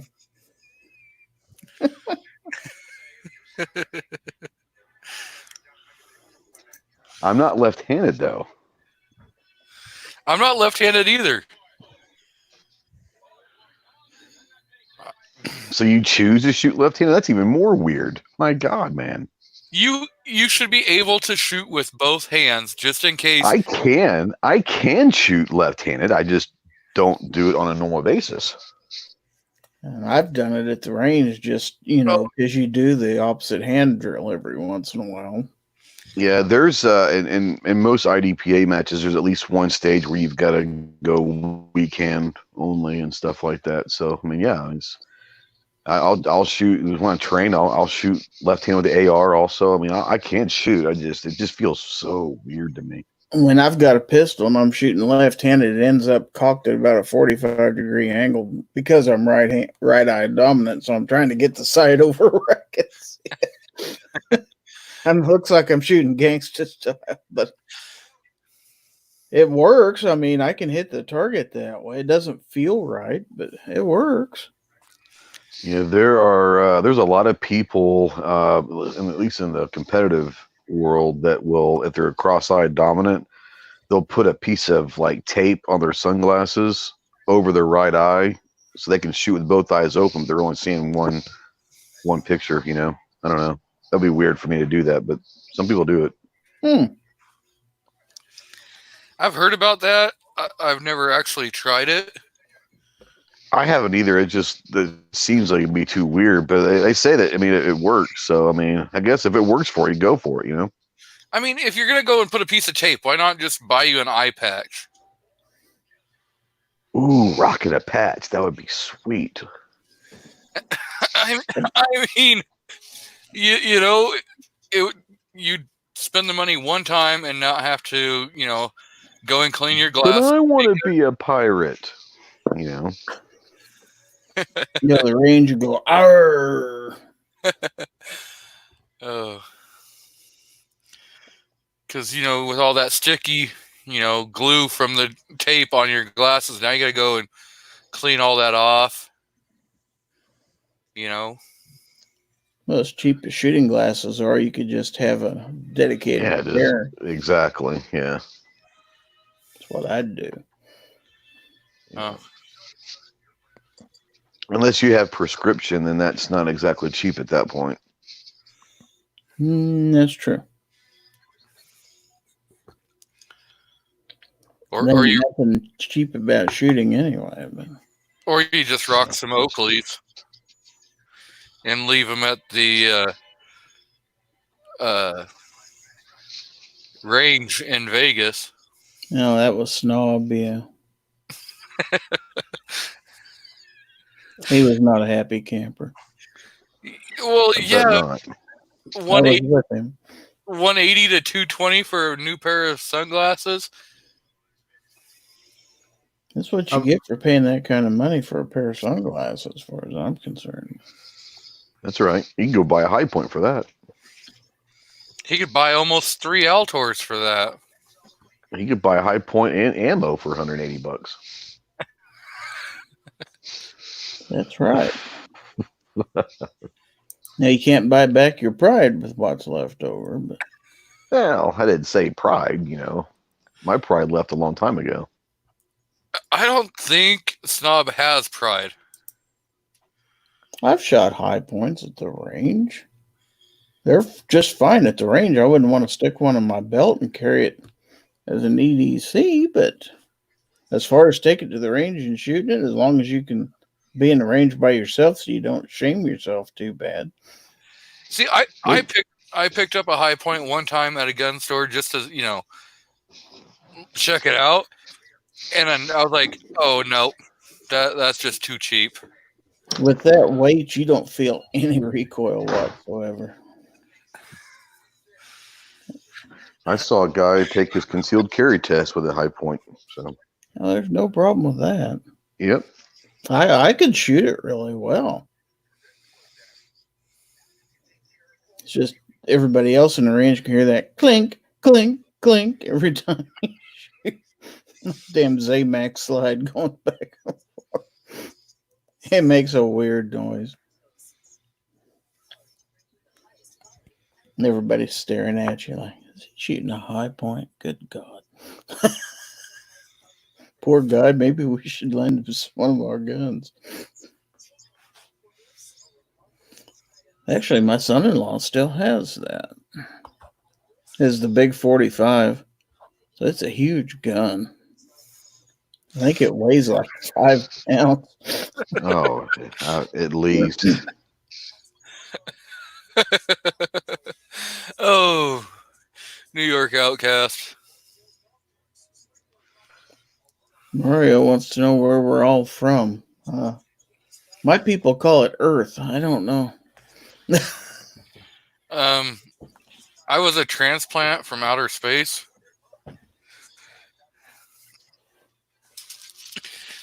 I'm a West Coast boy. Kansas. Oregon. Arkansas. You're not from Arkansas. No, I live in Arkansas. Correct. He's an Arky. Yeah, I've actually, I've lived here as long as I lived in Texas now. So go figure. Wow. That's a feat. Yeah. I've been here 18 years. 18? Yeah, 18 years now. Arkansas is a beautiful state. Parts of it is a really pretty state. You know, the upper half, especially when you get into the mountains and the hills, it's really pretty. I like Arkansas.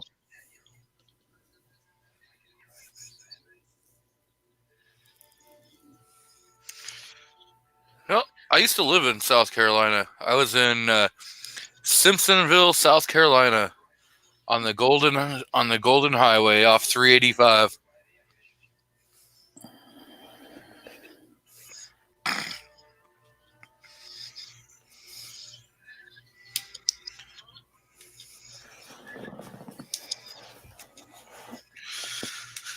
So, Mr. Ghost, what's your next firearm purchase going to be? Man, that's a really good question. I've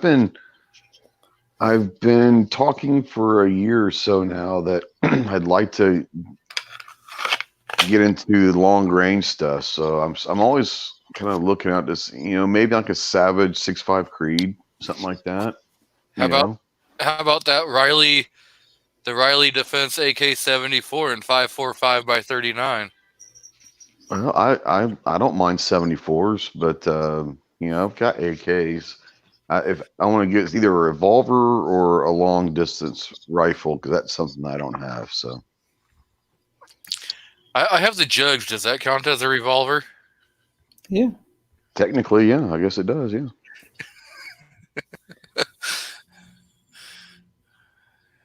That's another one of those. Why the hell did you buy it? It's cool. That's why.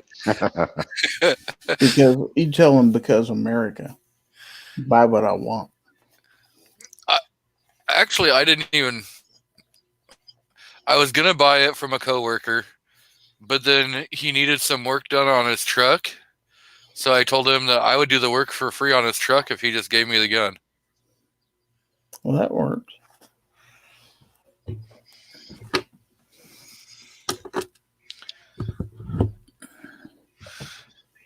So,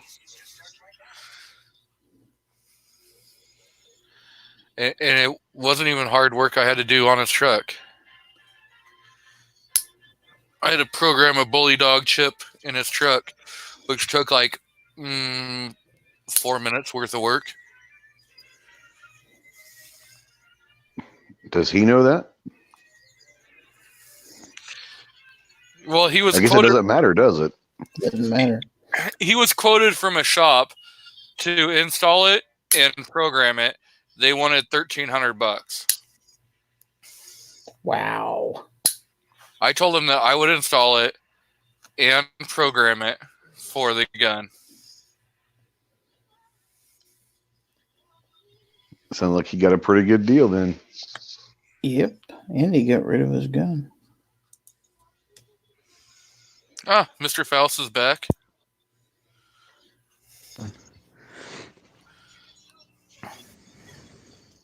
That's right, G-Webs.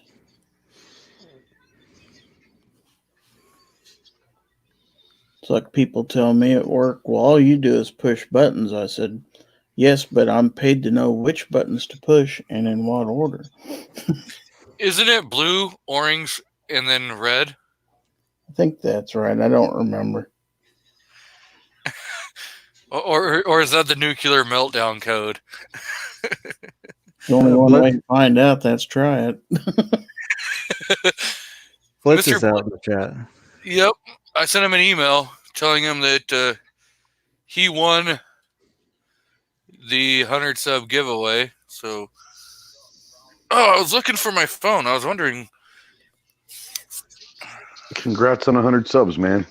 You know, at 100 subs, I think you can get your personalized URL, I think. Yep. If I'm not mistaken. Yep. You used to be able to stream mobile, too. That's right. That's right.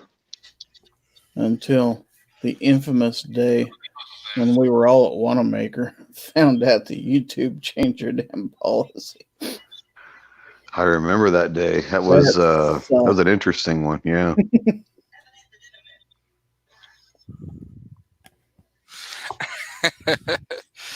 Oh, I'm gonna have to put that on the screen. So that means I gotta send it to my other email address so that I can share it on the screen.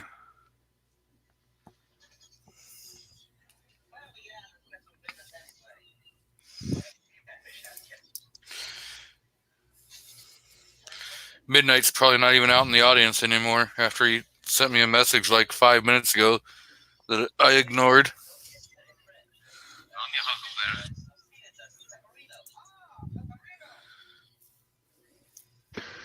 Was that I'm your Huckleberry? Yes, sir. All right. So to take this completely off the rails, how in the hell does Val Kilmer not get an Oscar for playing that role? I have no clue. Who was he up against? So I don't know, but I can't imagine it being a better job that he did as Doc Holliday. That was unbelievable. So, Mr. Gizzard Gary, Midnight said that he saw you at the grocery store, and he sent me a picture to prove it. Oh boy, this ought to be good. This ought to be fun.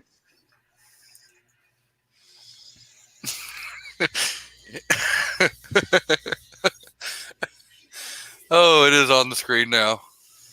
Yep. That's pretty funny. You mean he didn't buy it? He should have bought it. Right?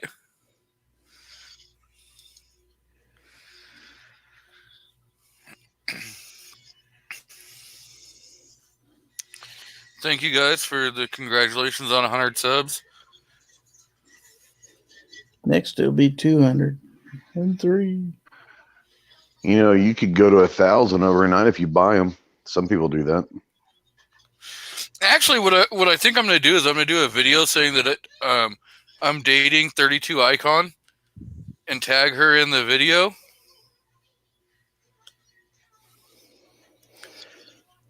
Yep.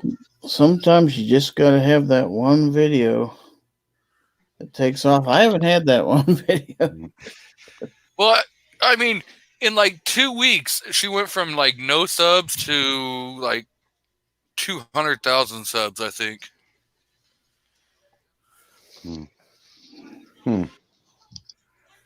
Just saying.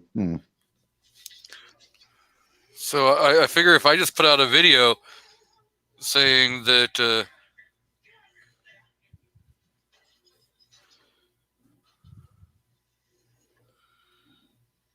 okay, so I guess she's been on for about a year. Or you could just shoot a pumpkin. You know, some people blew up overnight over shooting a pumpkin. You know, It'll be like Yeah. Snob. He made a video on how to make a holster and literally blew up. She has 23.2 thousand subs.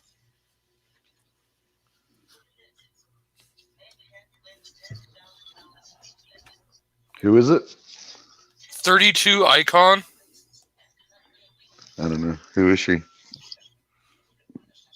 Mm, Is she like a gun girl? I mean, is it Yeah. guns or what's her? yeah. She's a 2A. Oh, well, yeah, you get a girl that's even halfway attractive in the gun community on YouTube. They're going to get big pretty soon. She's a black female. I guess I've never heard of her.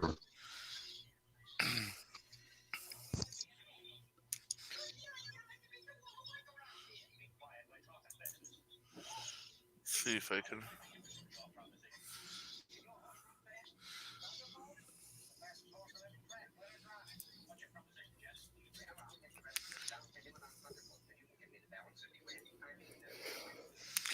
Yeah, let's.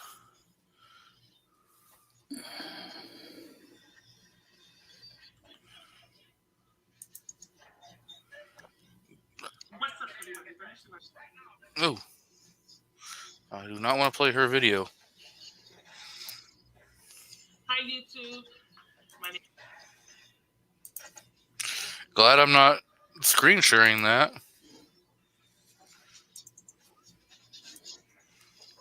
I just got to notice that you're live on YouTube. Yeah. We're live? Oh no. So that's her channel.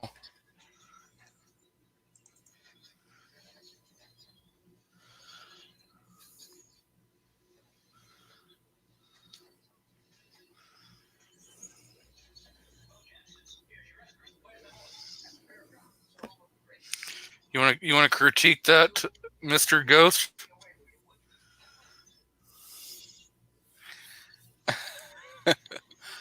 He's like, nope, I'm not going I there. didn't see anything.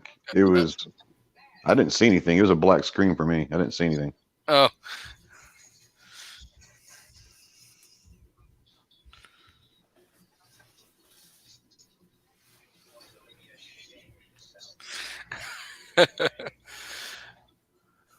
New York's out there saying that he doesn't know anything about her except what I've said. Yeah, no, I've never heard of her. I'm sure she's doing good work, but I never heard of her. Yeah, I just found out about her. Well, according to G-Web, she's been around for over 10 years. Oh, I think he might be talking about him, though. I think He's been around since 2004, so I don't know. I don't know. I'm just saying, I've never heard of her. I don't know. Yeah, I think on her thing it only said that like 2 years. Yeah.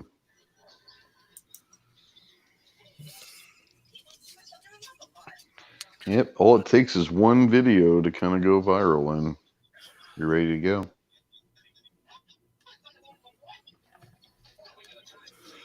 Well, maybe I'll have one someday. You will. Everyone's going to have one eventually, you know.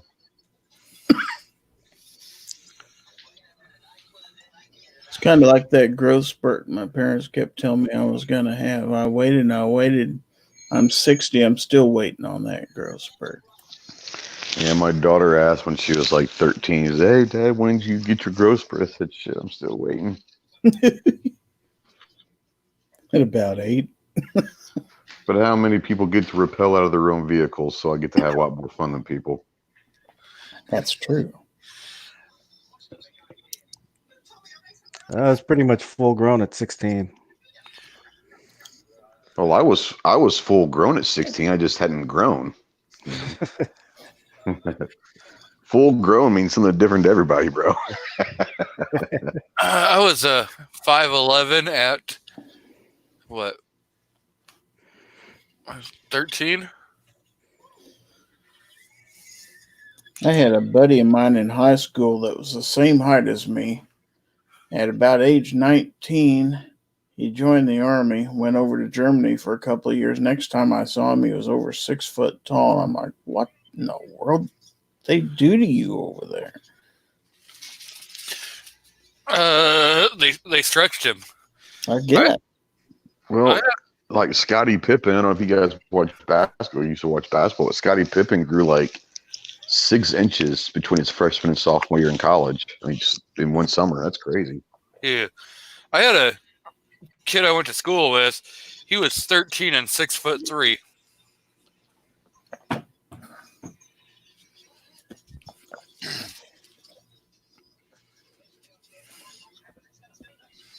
Oh, I guess there's I wouldn't people, know what 6'3" is about. I guess there's some people out there that know who she is. If you get you one of them there step stools like they sell at Walmart and stuff that you can put down to get stuff out of the upper cabinets, that'll make you about 6 foot tall. Yeah, I've always wondered what the weather was like up there, you know. Mario says he's changing light bulbs can be a lot of fun when you're 5'7".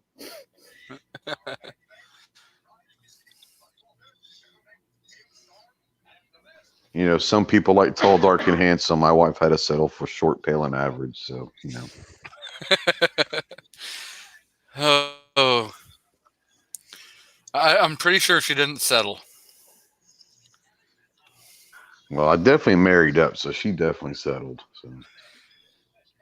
Well, just because she's 5'5" and you're what, 5'2"? I'm 5'7". I am not that short. That's Clover you're thinking of. Clover's like 4'10".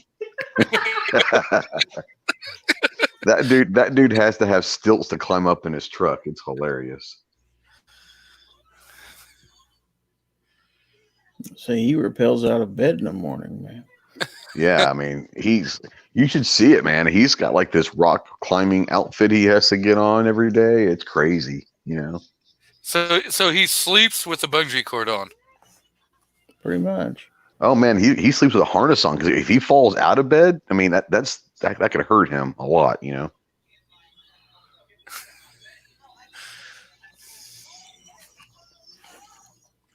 I like what Mario said. I'm the world's tallest, small person? Little person. Damn straight. Little person, yeah. Hell yeah. I'm gonna start using that. I'm gonna claim that line. I would. There's a t-shirt that I used to love. It says I'm huge in Japan. Oh. Yeah, the first time I went to Japan with my wife, I thought I would get stared at. I was only 6 foot. So I thought, maybe I'd get stared at for my height. Everybody stared at my feet. I wear 12, double E. At Disney Japan, there's a group of girls that were giggling and pointing at my feet. My mother-in-law took out a tape measure, measured my shoes. So my wife's brother, he lives obviously in Japan, and he's like 6'1". Like he is legit a monster in Japan. Yeah, I had a friend, Mitsuki. He was 6'2". Well, look at Yao Ming. He's Chinese. That's different. Oh, oops. They're not the same country. They're not? That's what I was thinking. Man. Yeah. Now Koreans are naturally kind of tall. At least the girls are. The girls are usually a little bit taller in Korea, but Chinese men are actually relatively pretty tall too. So, we say the world's tallest man is from China. It pretty much means that dude's freaking tall as hell. He's like 8 feet tall. Well, that's a little different. That's um, No, but medical. Koreans are condition. typically taller all around than other Asian countries. What about Filipinos? No, not the Filipinos that I've been around. All the Filipinos I've been around have been short.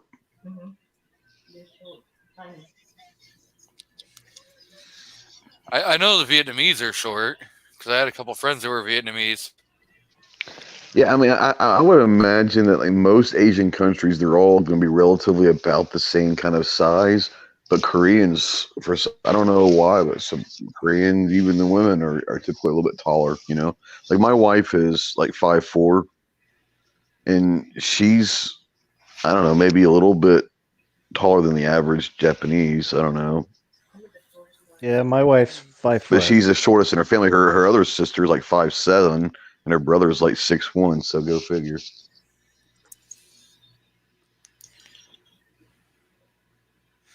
So her other sister is your height. That is correct. Yes. Thanks for pointing that out. Appreciate it. I was just trying to get the facts straight. Yes, her sister is my height. Yes. Yes. Yes. My wife found that funny. I don't know if you heard her laughing or not, but she thought that was funny. I just wanted to make sure I had all the facts straight, you know. No hashtag fake news on this channel. Yeah, my daughter's. We say she's 5'1" just to make her feel happier about herself, but you know.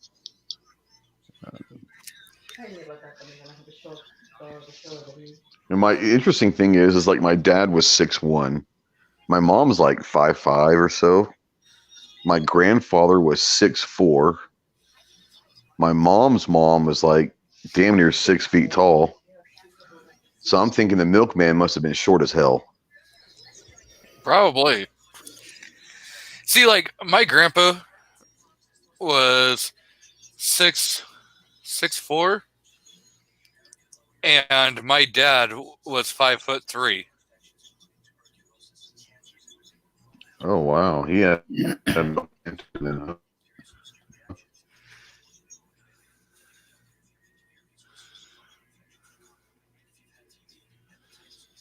Tallest person in Japan is 7'8". Yeah. That's from Ohio 45 ACP.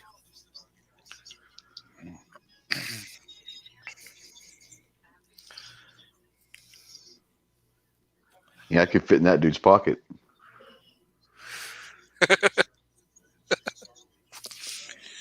Oh, that would be a video to see. Yeah, it would. Oh, that would probably be a million sub for you. I mean, you'd probably Oh yeah. blow up real quick. Can you imagine me like crawling out of some dude's pocket? Pew pew pew pew pew pew pew pew. Shooting a 22 AR. Right. We got to figure out how to set this up because that would just be a blow up channel right there.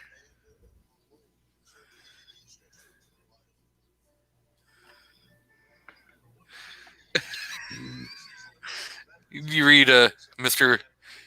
New York Outcast comment?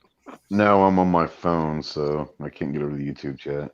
Oh, he says, Ghost Wife. Damn straight. So I want to tell you, Risa, that since you can hear me talking, that even my viewers, they know that I think very highly of you and am madly in love with you. So she's like, what? She doesn't believe me. Since when? Did you hear that? Since when? Welcome to my world, gents. Welcome to my world. Oh, Yeah, I guess my there's wife. no blowing smoke up her ass, is there? No, the interesting thing about my wife is she is the strongest willed person I know. including me. When that's pretty strong. And so it was so funny because when I introduced her to my parents before we got married, my parents were a little like worried because they knew that I like strong-willed women, and they were like, "There's no way this is going to work out," because I said she's Japanese, and they're like, "Oh, they just assume that she's going to like wearing a kimono, walking 10 paces behind me, and this submissive woman and all that." And I was like, "No, just wait. You'll meet her."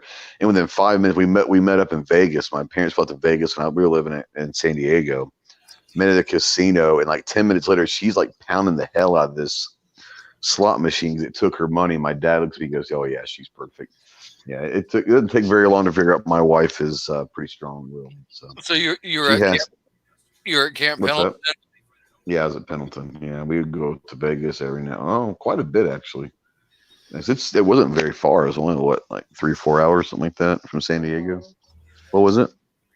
About 4 hours. Yeah, about 4 hour drive. So. Yeah, my wife's first husband was stationed at Camp Pendleton for a while. Yep. Yeah. I think he was EOD. Oh yeah. Okay. Was he explosives? Well, if he's explosives, I mean that's what EOD did. So. Yeah. I mean. Well, I was asking the wife, but she won't. Oh. She won't speak because she thinks that the microphone will pick her up, and then she'll be on my show, and so that's a big no-no. And then all hell break loose, huh? Yeah, one of these days you're gonna hear me go ah, and it's because I'm getting smacked in the back of my head. I don't know. Welcome to my world. It's been going on for like 20 years now. Yeah, it'll be, goodness gracious, it'll be 25 years next year for us. Wow. Yeah. We were babies. Got married when we were 21. I wasn't even 21. Oh, yeah? I was 6 months before my 21st. Yeah. I was 30.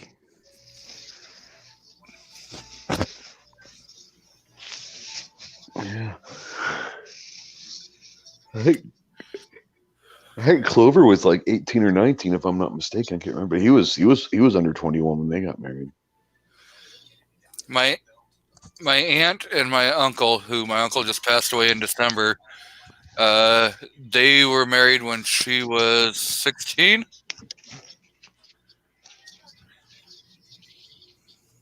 Yep. So they were together for quite a long time. Yeah.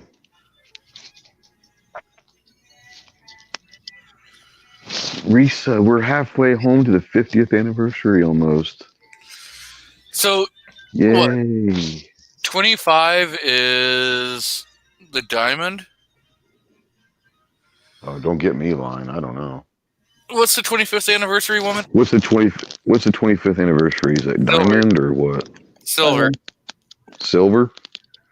Yeah, the wife said silver. You should get a silver And color. gold is 50. Yeah, my wife said silver's 25 and gold is 50. So I guess not that she's counting that or anything. I guess that you should get a silver gun for your 25th. I think that's only fair. Yes, I think that's only fair. Just like, you know, He said I should get a silver gun for the 25th anniversary. I said I think that's fair. No, I get it. Not you. I would get a silver gun. Not you. Yeah, because if Mar doesn't like guns, the only reason why she'd ever get a gun is if she was going to shoot me. So if I ever come up missing, it's going to be really easy to find out who done it. well, we'll never blame the wife. Of course not. We're going to take her side all day long, every day. Oh, I understand that. Oh, okay, so someone said that diamond is 75. Holy crap. Can you imagine being married for 75 years? Does that have to be the same woman? Yeah. Good Lord. I just hope I make it to 75 years old, much less be married for 75 Yeah, me too. years. That's highly unlikely for me, since all the males on my dad's side of the family seem to make it. right close to their 65th birthday. The problem my wife's gonna have is like Okinawans in general are very healthy people, but like one of her grandmothers died when she was like 100, the other one's like 103, so she's screwed. She's here for the long haul. Yeah, my wife's grandmother just died. She's 97. Yeah. Wow. See, the women on my dad's side of the family and my mom's side of the family like live a long time. The males, not so much. I do like where Southpaw's going with that. Give her a diamond back. Nice. Yeah. Nice. Well, that, and if you want to get technical, every Valentine's Day, the wife should be giving her husband a 1911. Because the patent for the 1911 was done on Valentine's Day, February 14th. Oh, really? I didn't know that. Interesting. See you, Mario. So that should be a standard Valentine's present every year for everybody. What if you don't like 1911s? Well, she doesn't have to know that. You can always trade it for something you want. I see Mario says he has to leave, so have a good evening, Mario. Since it's already 9:30 at night back there. Mr. F&H wants back in. If you drop the link so he can get it. I could probably do something like that if I could figure it out.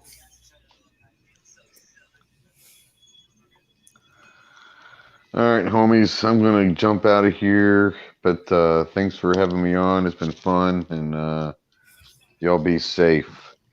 You too. Thanks for joining.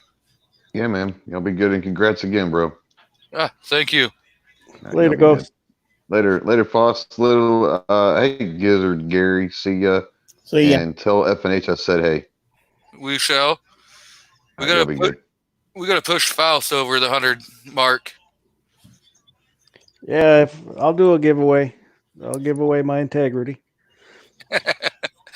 You already did that. That was how you got on the show. Yeah, when I hear channels that are It looks like Mr. Southpaw's taking off too. Go ahead. channels that talk about being small channels and they talk about the bigger channels, and I'm looking up at those smaller channels thinking, well, someday I'll be that small. Hey, I'm still a small channel. You're bigger than me. Well, you know. We'll get you over that 100 subs. You're what, 23 away? 23, 24, something like that.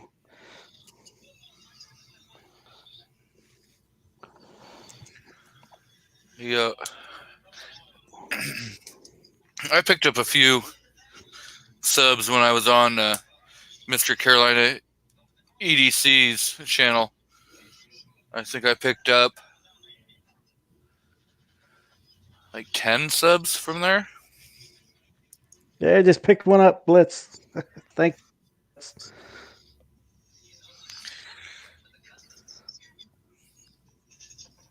Yeah, that's watching the Clover Tax. His the chats that he's doing on when they're reviewing channels and stuff is kind of neat.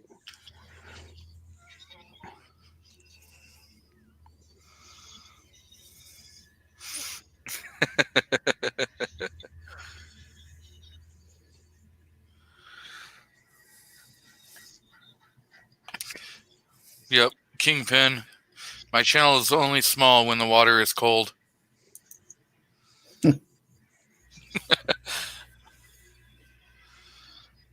So, I thought Mr. Gun-Loving Grandpa was going to jump on. I'm 102 subs away from hitting 50 subs. That's quite a predicament to be in. being the negative like that. Yeah. I'm pretty sure I'm subbed to Mr. Ozzy.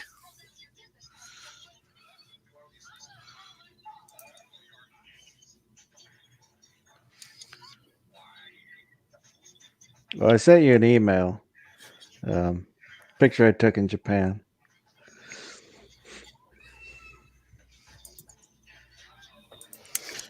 Gotta double check that I'm subbed to Mr. Ozzy. Now that I figured out how to do that. Yeah, it really sucks you can't click on their names anymore to get to their channel.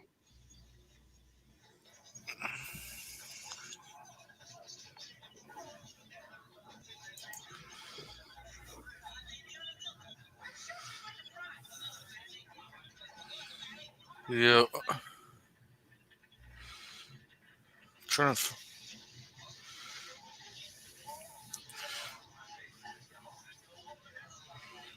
Well, he's not showing up on my subscriber list. Oh, might work if I change it. I had it at 90 days instead of lifetime. Yeah, I'm subbed to him.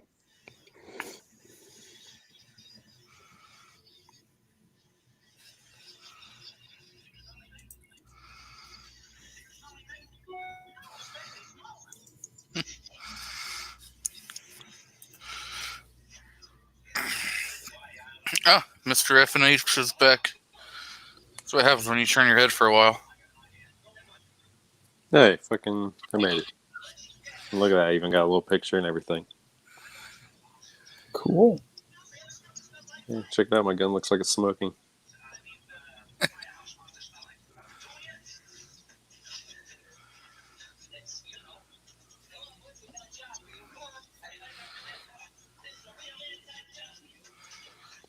All right, mic check, round table. Gizzard, Gary, Foss, G23. Where you at? It's too quiet in here.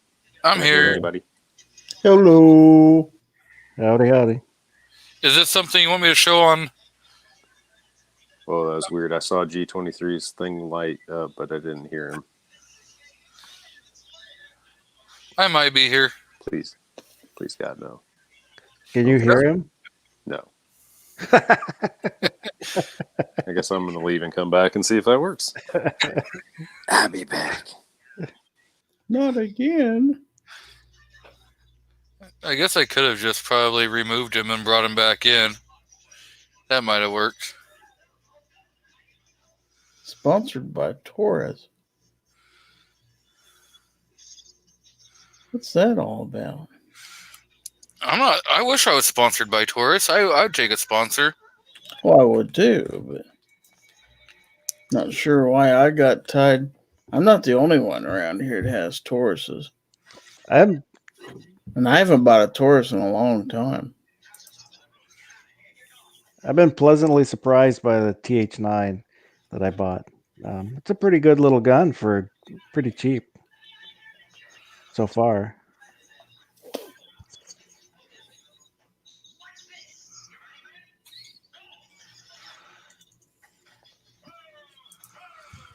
Can you hear me now? Can you hear him? G23. Yep. He was talking to you. Did you hear him? Can you hear me now? How about now? Can you hear me now? Can you hear him? No, fuck balls. Near everybody else. Yep. I swear it's broken on my end. Let me try this one more time. If it doesn't work after that, well, I'm sorry. Sorry I wasted everyone's time. You're not wasting anyone's time. I'll be back. I never said anything about you, Rich. Didn't once mention your name.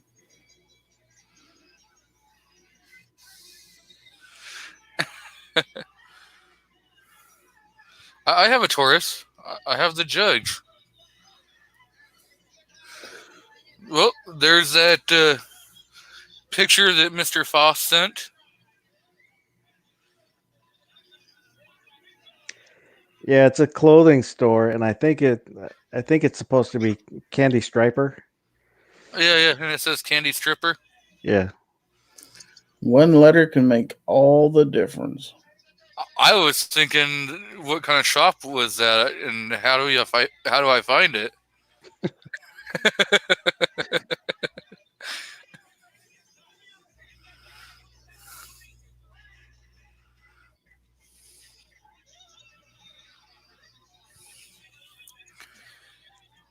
Mr. Carolina EDC says he doesn't own any Tauruses, but he is a Taurus.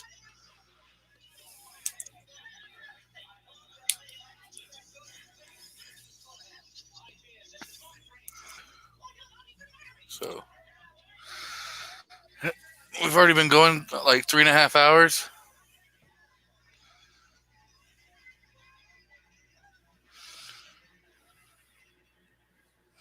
Hey, these 4-hour chats, when you get to the end of them, you're pretty tired, usually hungry, and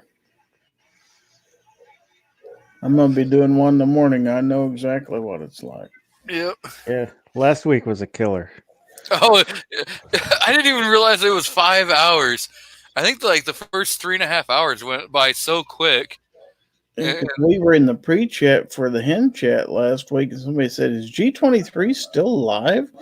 I said, "Wow." After I got out of yours, and I went on Honda for another 3 hours.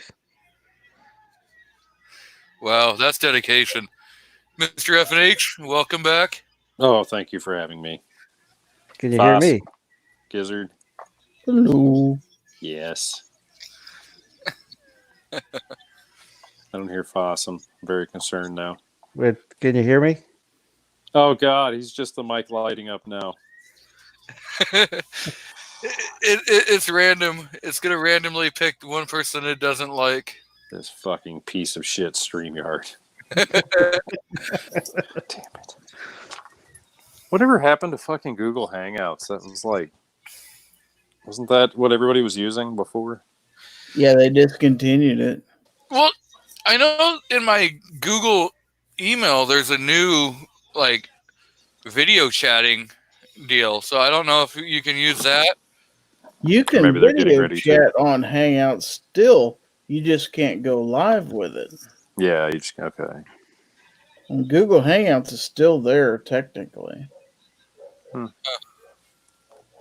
But there's no go live button anymore. Watch it have something to do with one of the fucking people that like fucking live streamed them murdering somebody. One of the psychopaths. That's happened obviously more than once. I would say because that happened like the last Texas incident. That was being done on the Duck. Texas, and what was that? We have to refresh. I don't follow the news, so I have to refresh my memory. The guy who went into a church with a shotgun. Oh, that's the guy that got taken out with the 357 SIG by the boomer. Yep. Copy that. Okay, yeah, I know what you're talking about. I wasn't familiar. That's with the details, I guess. It was being streamed on YouTube through the Duck. I'm confused. I mean, how was the guy streaming? I thought he had a shotgun in his hand, or was he one of the GoPro people? Imagine they were streaming the church service. Yeah, the church service was being streamed, That's and so right. all that went down live. Yeah, no, I was confused. I was thinking the guy was somehow, broadcasting himself. And in reality, I get what you're saying. The ministry was offering an online service or something being streamed. Yeah. Yeah, I was confused. Like I said, the details. Yeah, I saw the footage. Did anybody else see that fucker get dropped? Yeah, a single headshot. Yeah, it was just like crazy. Like the guy just opens fire, boom, boom, boom, and like by the third boom, he dies too. Yeah, as he was pulling the third trigger, as he was firing off that third shot, simultaneous. You didn't even hear the third shotgun, or you heard the third shotgun. You didn't hear the SIG blast. Today I did, and all of a sudden he just dropped. A little bit. I wanted to get out and target practice, but instead I cleaned guns and I did dry fire. Getting some dry fire on some paper targets. Anybody Yeah, else have paper targets hung up in a safe direction somewhere on their property? I just shoot my TV. There you go. You get a new target every like 10 seconds. There you go. I like the paper silhouette because then you get a chest box, a heart box, and you get a brain box. Well, if you got a nice 55-inch or so, in the commercials and stuff, you get that chest and headshot. I know. It's just the paper target has the silhouette for you. You just got to be careful that you don't chamber around and shoot your actual TV. That would suck. Hell, one of them, if I got screwed, some bullshit happened like that, it'd be my water heater. So pick whichever one's the lesser of two evils, I guess. You can live without the TV for a day or two.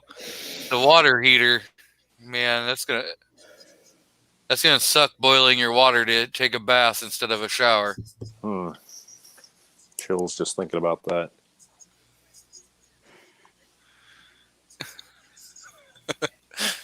God. Like, yeah, we got a lake out and back.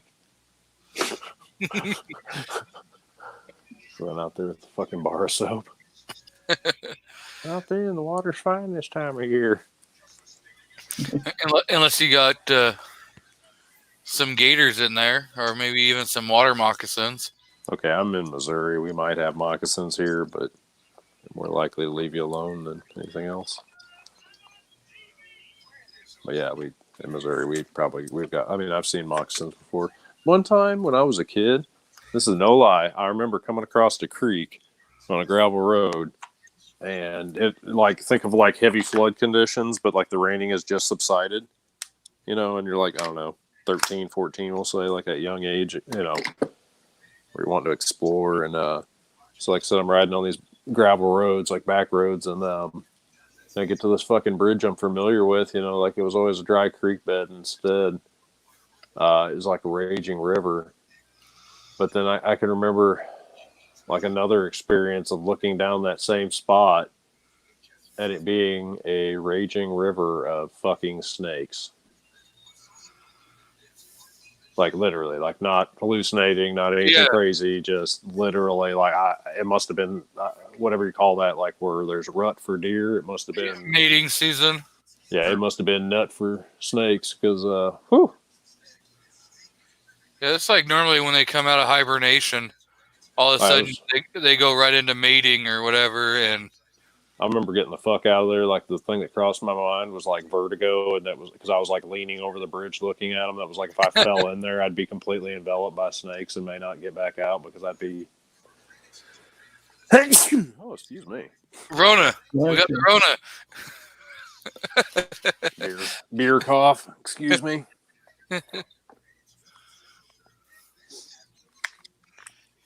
But well, the thing about the beer cough is like only like what's that 0.05% of the people that get it die. I believe is what I heard. Yeah, I think it's under 1%. Yeah, like 0.5% roughly is what I had heard. But I mean there is the concern of loved ones, obviously, if you know anybody that has a weakened immune system. So I don't want to be completely cold and callous about it, but on the whole, I'm not super concerned, but, for the loved ones. That's where it can be a concern because then it's not just you manning it up and surviving. It's possibly somebody else that might have a weakened immune system. Yep.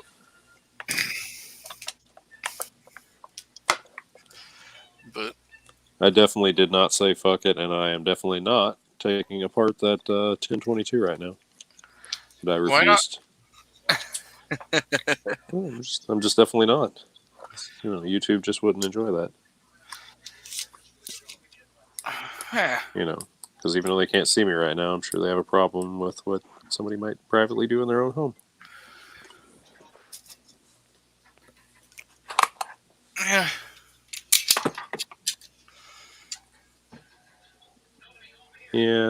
This Ruger definitely is dirty on the inside. It's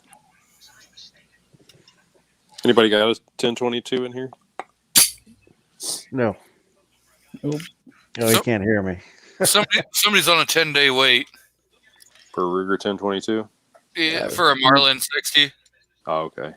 Well, no, I was going to say specifically on the Ruger 1022, you can get a Kid Design bolt buffer. It's KIDD, and it's like, I don't know, it's essentially a rubber tube with a piece of steel down the middle. It's the right size as the original roll pin that goes through there and dampens the shock from the bolt hitting the what would hit the back of the receiver. But instead it hits a pin. I mean, you can get like polymer pins. Like at one time, there's kind of a neat mod. You can buy like a nylon bolt from any hardware store in America. And I believe it's a 1/4-inch bolt. That's what you get. And then literally you chop the bolt down, like say take your Dremel cut off wheel and just, you know what I mean, slice the threads off the bolt, that kind of thing, and then sand it down where it's the right OD to the ID of the hole. You know, outer diameter, inner diameter shit. But yeah, it's pretty cool after that. Like your bolt is so much quieter versus, you know, imagine steel on steel contact versus like steel on nylon. But that only lasts for, you know, maybe 5,000 rounds, if that, at a 22. And so imagine like it ran perfectly, like everything was going fine, and then one day it was super cold out, and I was shooting in the cold, and everything ran fine, just fine. But then I went inside, and that particular day I like went to clean my rifle immediately, and when I pushed out the pin that I had made, like I said, the 25-cent nylon bolt buffer, yeah, it was like broken in two places, like it sheared itself. It would have eventually started causing, you know, issues. But so it was cool. Like that guy, you know, Chad from Iraq veteran 88. Mm-hmm. Yeah, Chad actually, can't remember. I think it was on YouTube. Maybe he actually in the comments, I had said something about it, and he actually texted me and or you know, commented in there. It was pretty cool. Like that, he turned me on to that Kid Design one, like I said, and instead it's like a piece of thick rubber, like a steel shaft running down it that takes the place of your roll pin, and so it really quiets down your bolt. And where this comes in handy is like if you're shooting suppressed, it just quiets down the gun, like at you know, the action basically at your ear. And so yeah, it's really cool. And it just overall, you know, aids a little bit in like wear and tear on your rifle. So Carolina EDC had a comment where he said, y'all hear that they're trying to ban 80% receivers, called Untraceable Firearms Act. They've been trying that for years. They call it ghost guns. They call it, you know, all different kinds of. Yeah. Want to serialize them. Well, like in California, what is it? You can buy an 80% build kit, but you have to file for a serial number. Yep, a unique serial number for that. And then you have to have it engraved on the 80%, and then you have to take the 80% back to your local like sheriff's or police department for it to be then registered with the California DOJ, where they take pictures of it and everything, that it's all done and everything. You have to do all of that within like 15 days. What a couple of assholes. I mean, it's the state of California, not the people. Oh, yeah. Fucking ridiculous. You know what they say, where there's politicians, there will be tyranny. Yep. We still got 17 people watching. Except you 17 people, your sexy selves. How you doing out there in Gunland?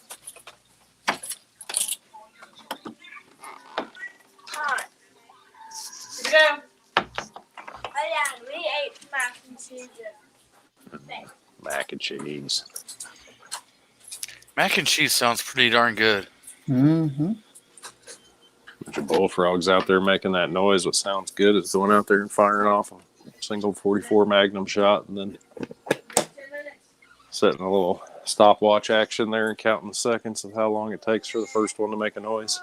You got 10 minutes before you get shoot. No, there's actually an hour and 10 minutes left. Oh, I thought you had to be done by 9. We got to be done shooting to about 10 o'clock here. I kind of feel like going out there and firing off a fucking shot while we're live. Would anybody notice? Probably not. No, I don't think they would. I won't tell. In my neighborhood, people Oh, will motherfucker, fire just off, took this rifle apart. people will fire off rounds. Oh, here we go. This one's got fucking magazines loaded.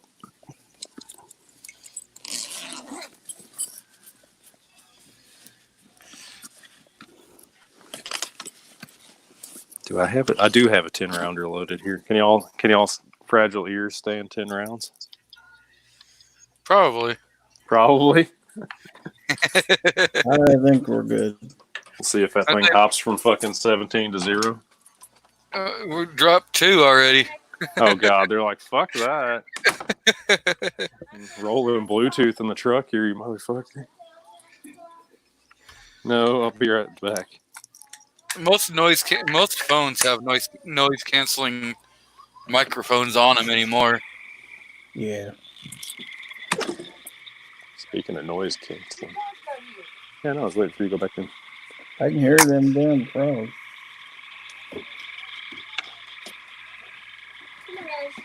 Speaking of noise canceling, what do y'all think of them Muslim videos of like people firing off shotguns and AK-47s all wildly? I have a video of me firing off a shotgun all wildly. No, I mean to like at a wedding party or some shit. Oh, You know what I'm That's talking just- about? Those that ones are should like that should just be standard. ones You where get they married, almost shot and somebody like standing in line. you know, See how loud this is, and if I can even hit it from here at this time of night.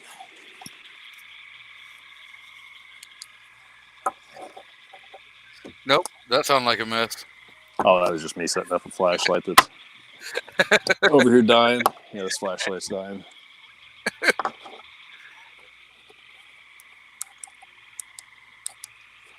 Oh, well, let me see if I can hit this motherfucker anyways. Looks like Carolina EDC is it bailing. No, I definitely hit that. Heard the ting. I missed that one, though. Oh, damn, it's fucking dark out here. Well, it's what, 9 o'clock? Pretty much. Hey, I gained somebody watching when you started doing that.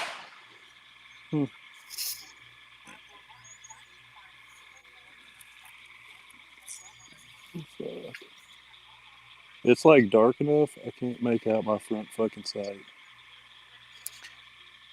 Well, according to Patriot in the Dark, you don't need a front sight. Isn't that what he says, Gizzard? Yeah. You don't need a front sight? What are you supposed to shoot with? Blindfold. Oh, God. Yeah, I'm at like, I don't know, 40 yards here. Shooting a gray target at fucking past sundown. Isn't you know what? It'd help Patriot- if I'd fucking turn off the light behind me. God damn it. Isn't Patriot in the Dark like partially blind I think he's fully blind. or legally blind? He's like, partially. Shit, I'm fully blind.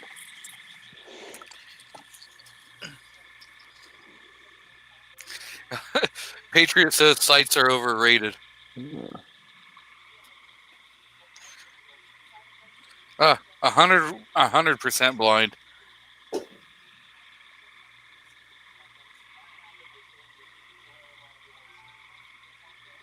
So that's why you don't need a front sight.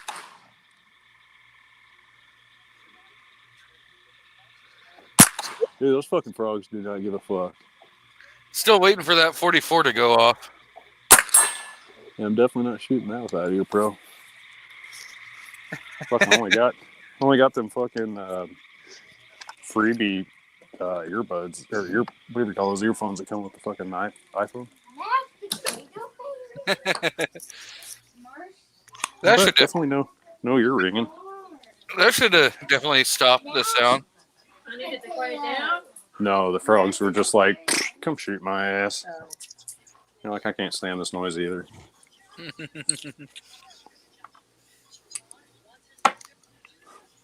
Yep, my Streamlight battery died.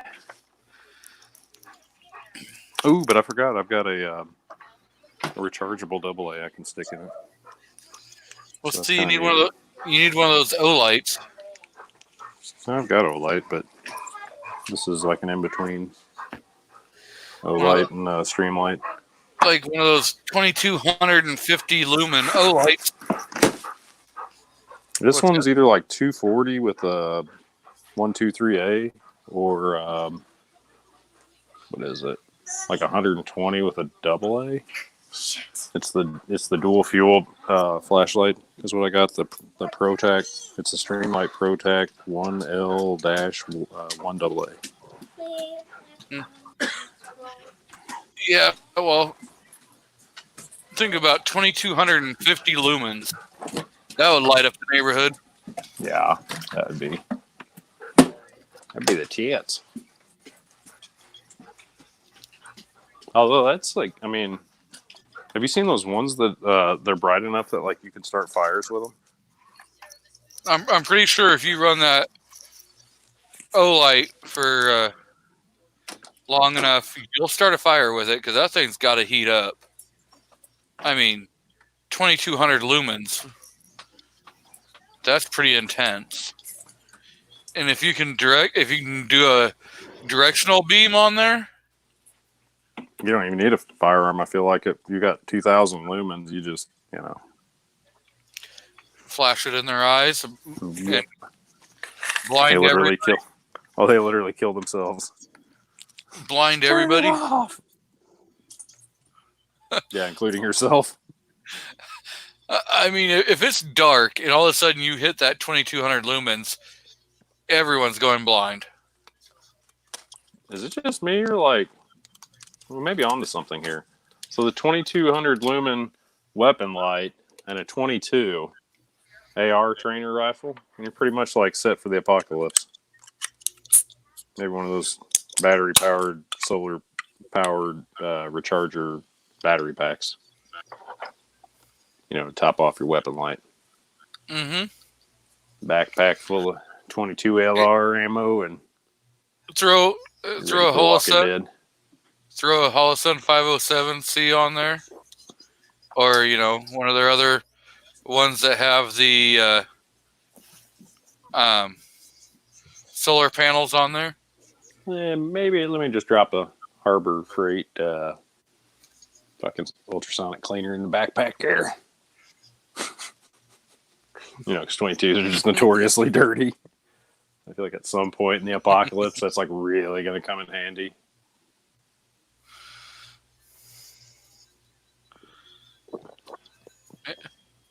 It might. Just drop that bitch in the ultrasonic every night for like 10 minutes. Well, we're about to hit the 4-hour mark. Holy crap. So, do we want to start doing channel plugs? Sure. Get this wrapped up. Mr. DM Foss, you want to give yourself a channel plug? Tell everybody who you are. DM Foss. Check out my channel if you want. Mildly entertaining, barely educational, but I have fun.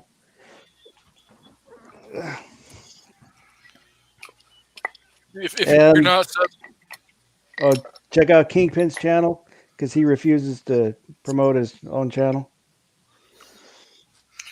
Yep. If you're not subbed to DM Foss, go ahead, give him a thumbs up. Give him a sub. You can always unsub him if you don't like him. Yeah, don't give him ideas. Mr. Gizzard Gary, you Yes, got sir. anything? You got anything going on? Well, let's see. In the morning at 10 o'clock Eastern, 9 o'clock Central, we have the early bird chat. Much like this, we go on for 4 hours, and I throw links out there. Anybody can join. It's amateur day. Anybody can be on the panel and talk about anything that's legal and morally correct or anything good stuff. And, of course, every Friday night at 9 p.m. Eastern, 8 p.m. Central, we have Foul Territory. So if you could check out either or both of those shows, I'd appreciate it. We'll have a good time, I promise. So give them the bird. And thanks for letting me win 3 of your giveaways on Friday nights. Oh, yeah. Mr. F&H, you got anything going on? I'm like one of the worst gun channels on YouTube. I make a couple of rant videos a year and then just like disappear for like ever, and then I pop up on a couple of live streams every now and then. So sub my channel if you haven't already, and maybe eventually I'll put something out. It's actually worthwhile clicking on and spending your hard-earned free time on. Well, thank you all for joining. Thanks for having me. And give Gizzard a double check in the morning. So, and we'll do this fun entertainment again next Saturday night. Oh, yeah. It's a good time. Bye-bye. Enjoy. Keep one in the chamber.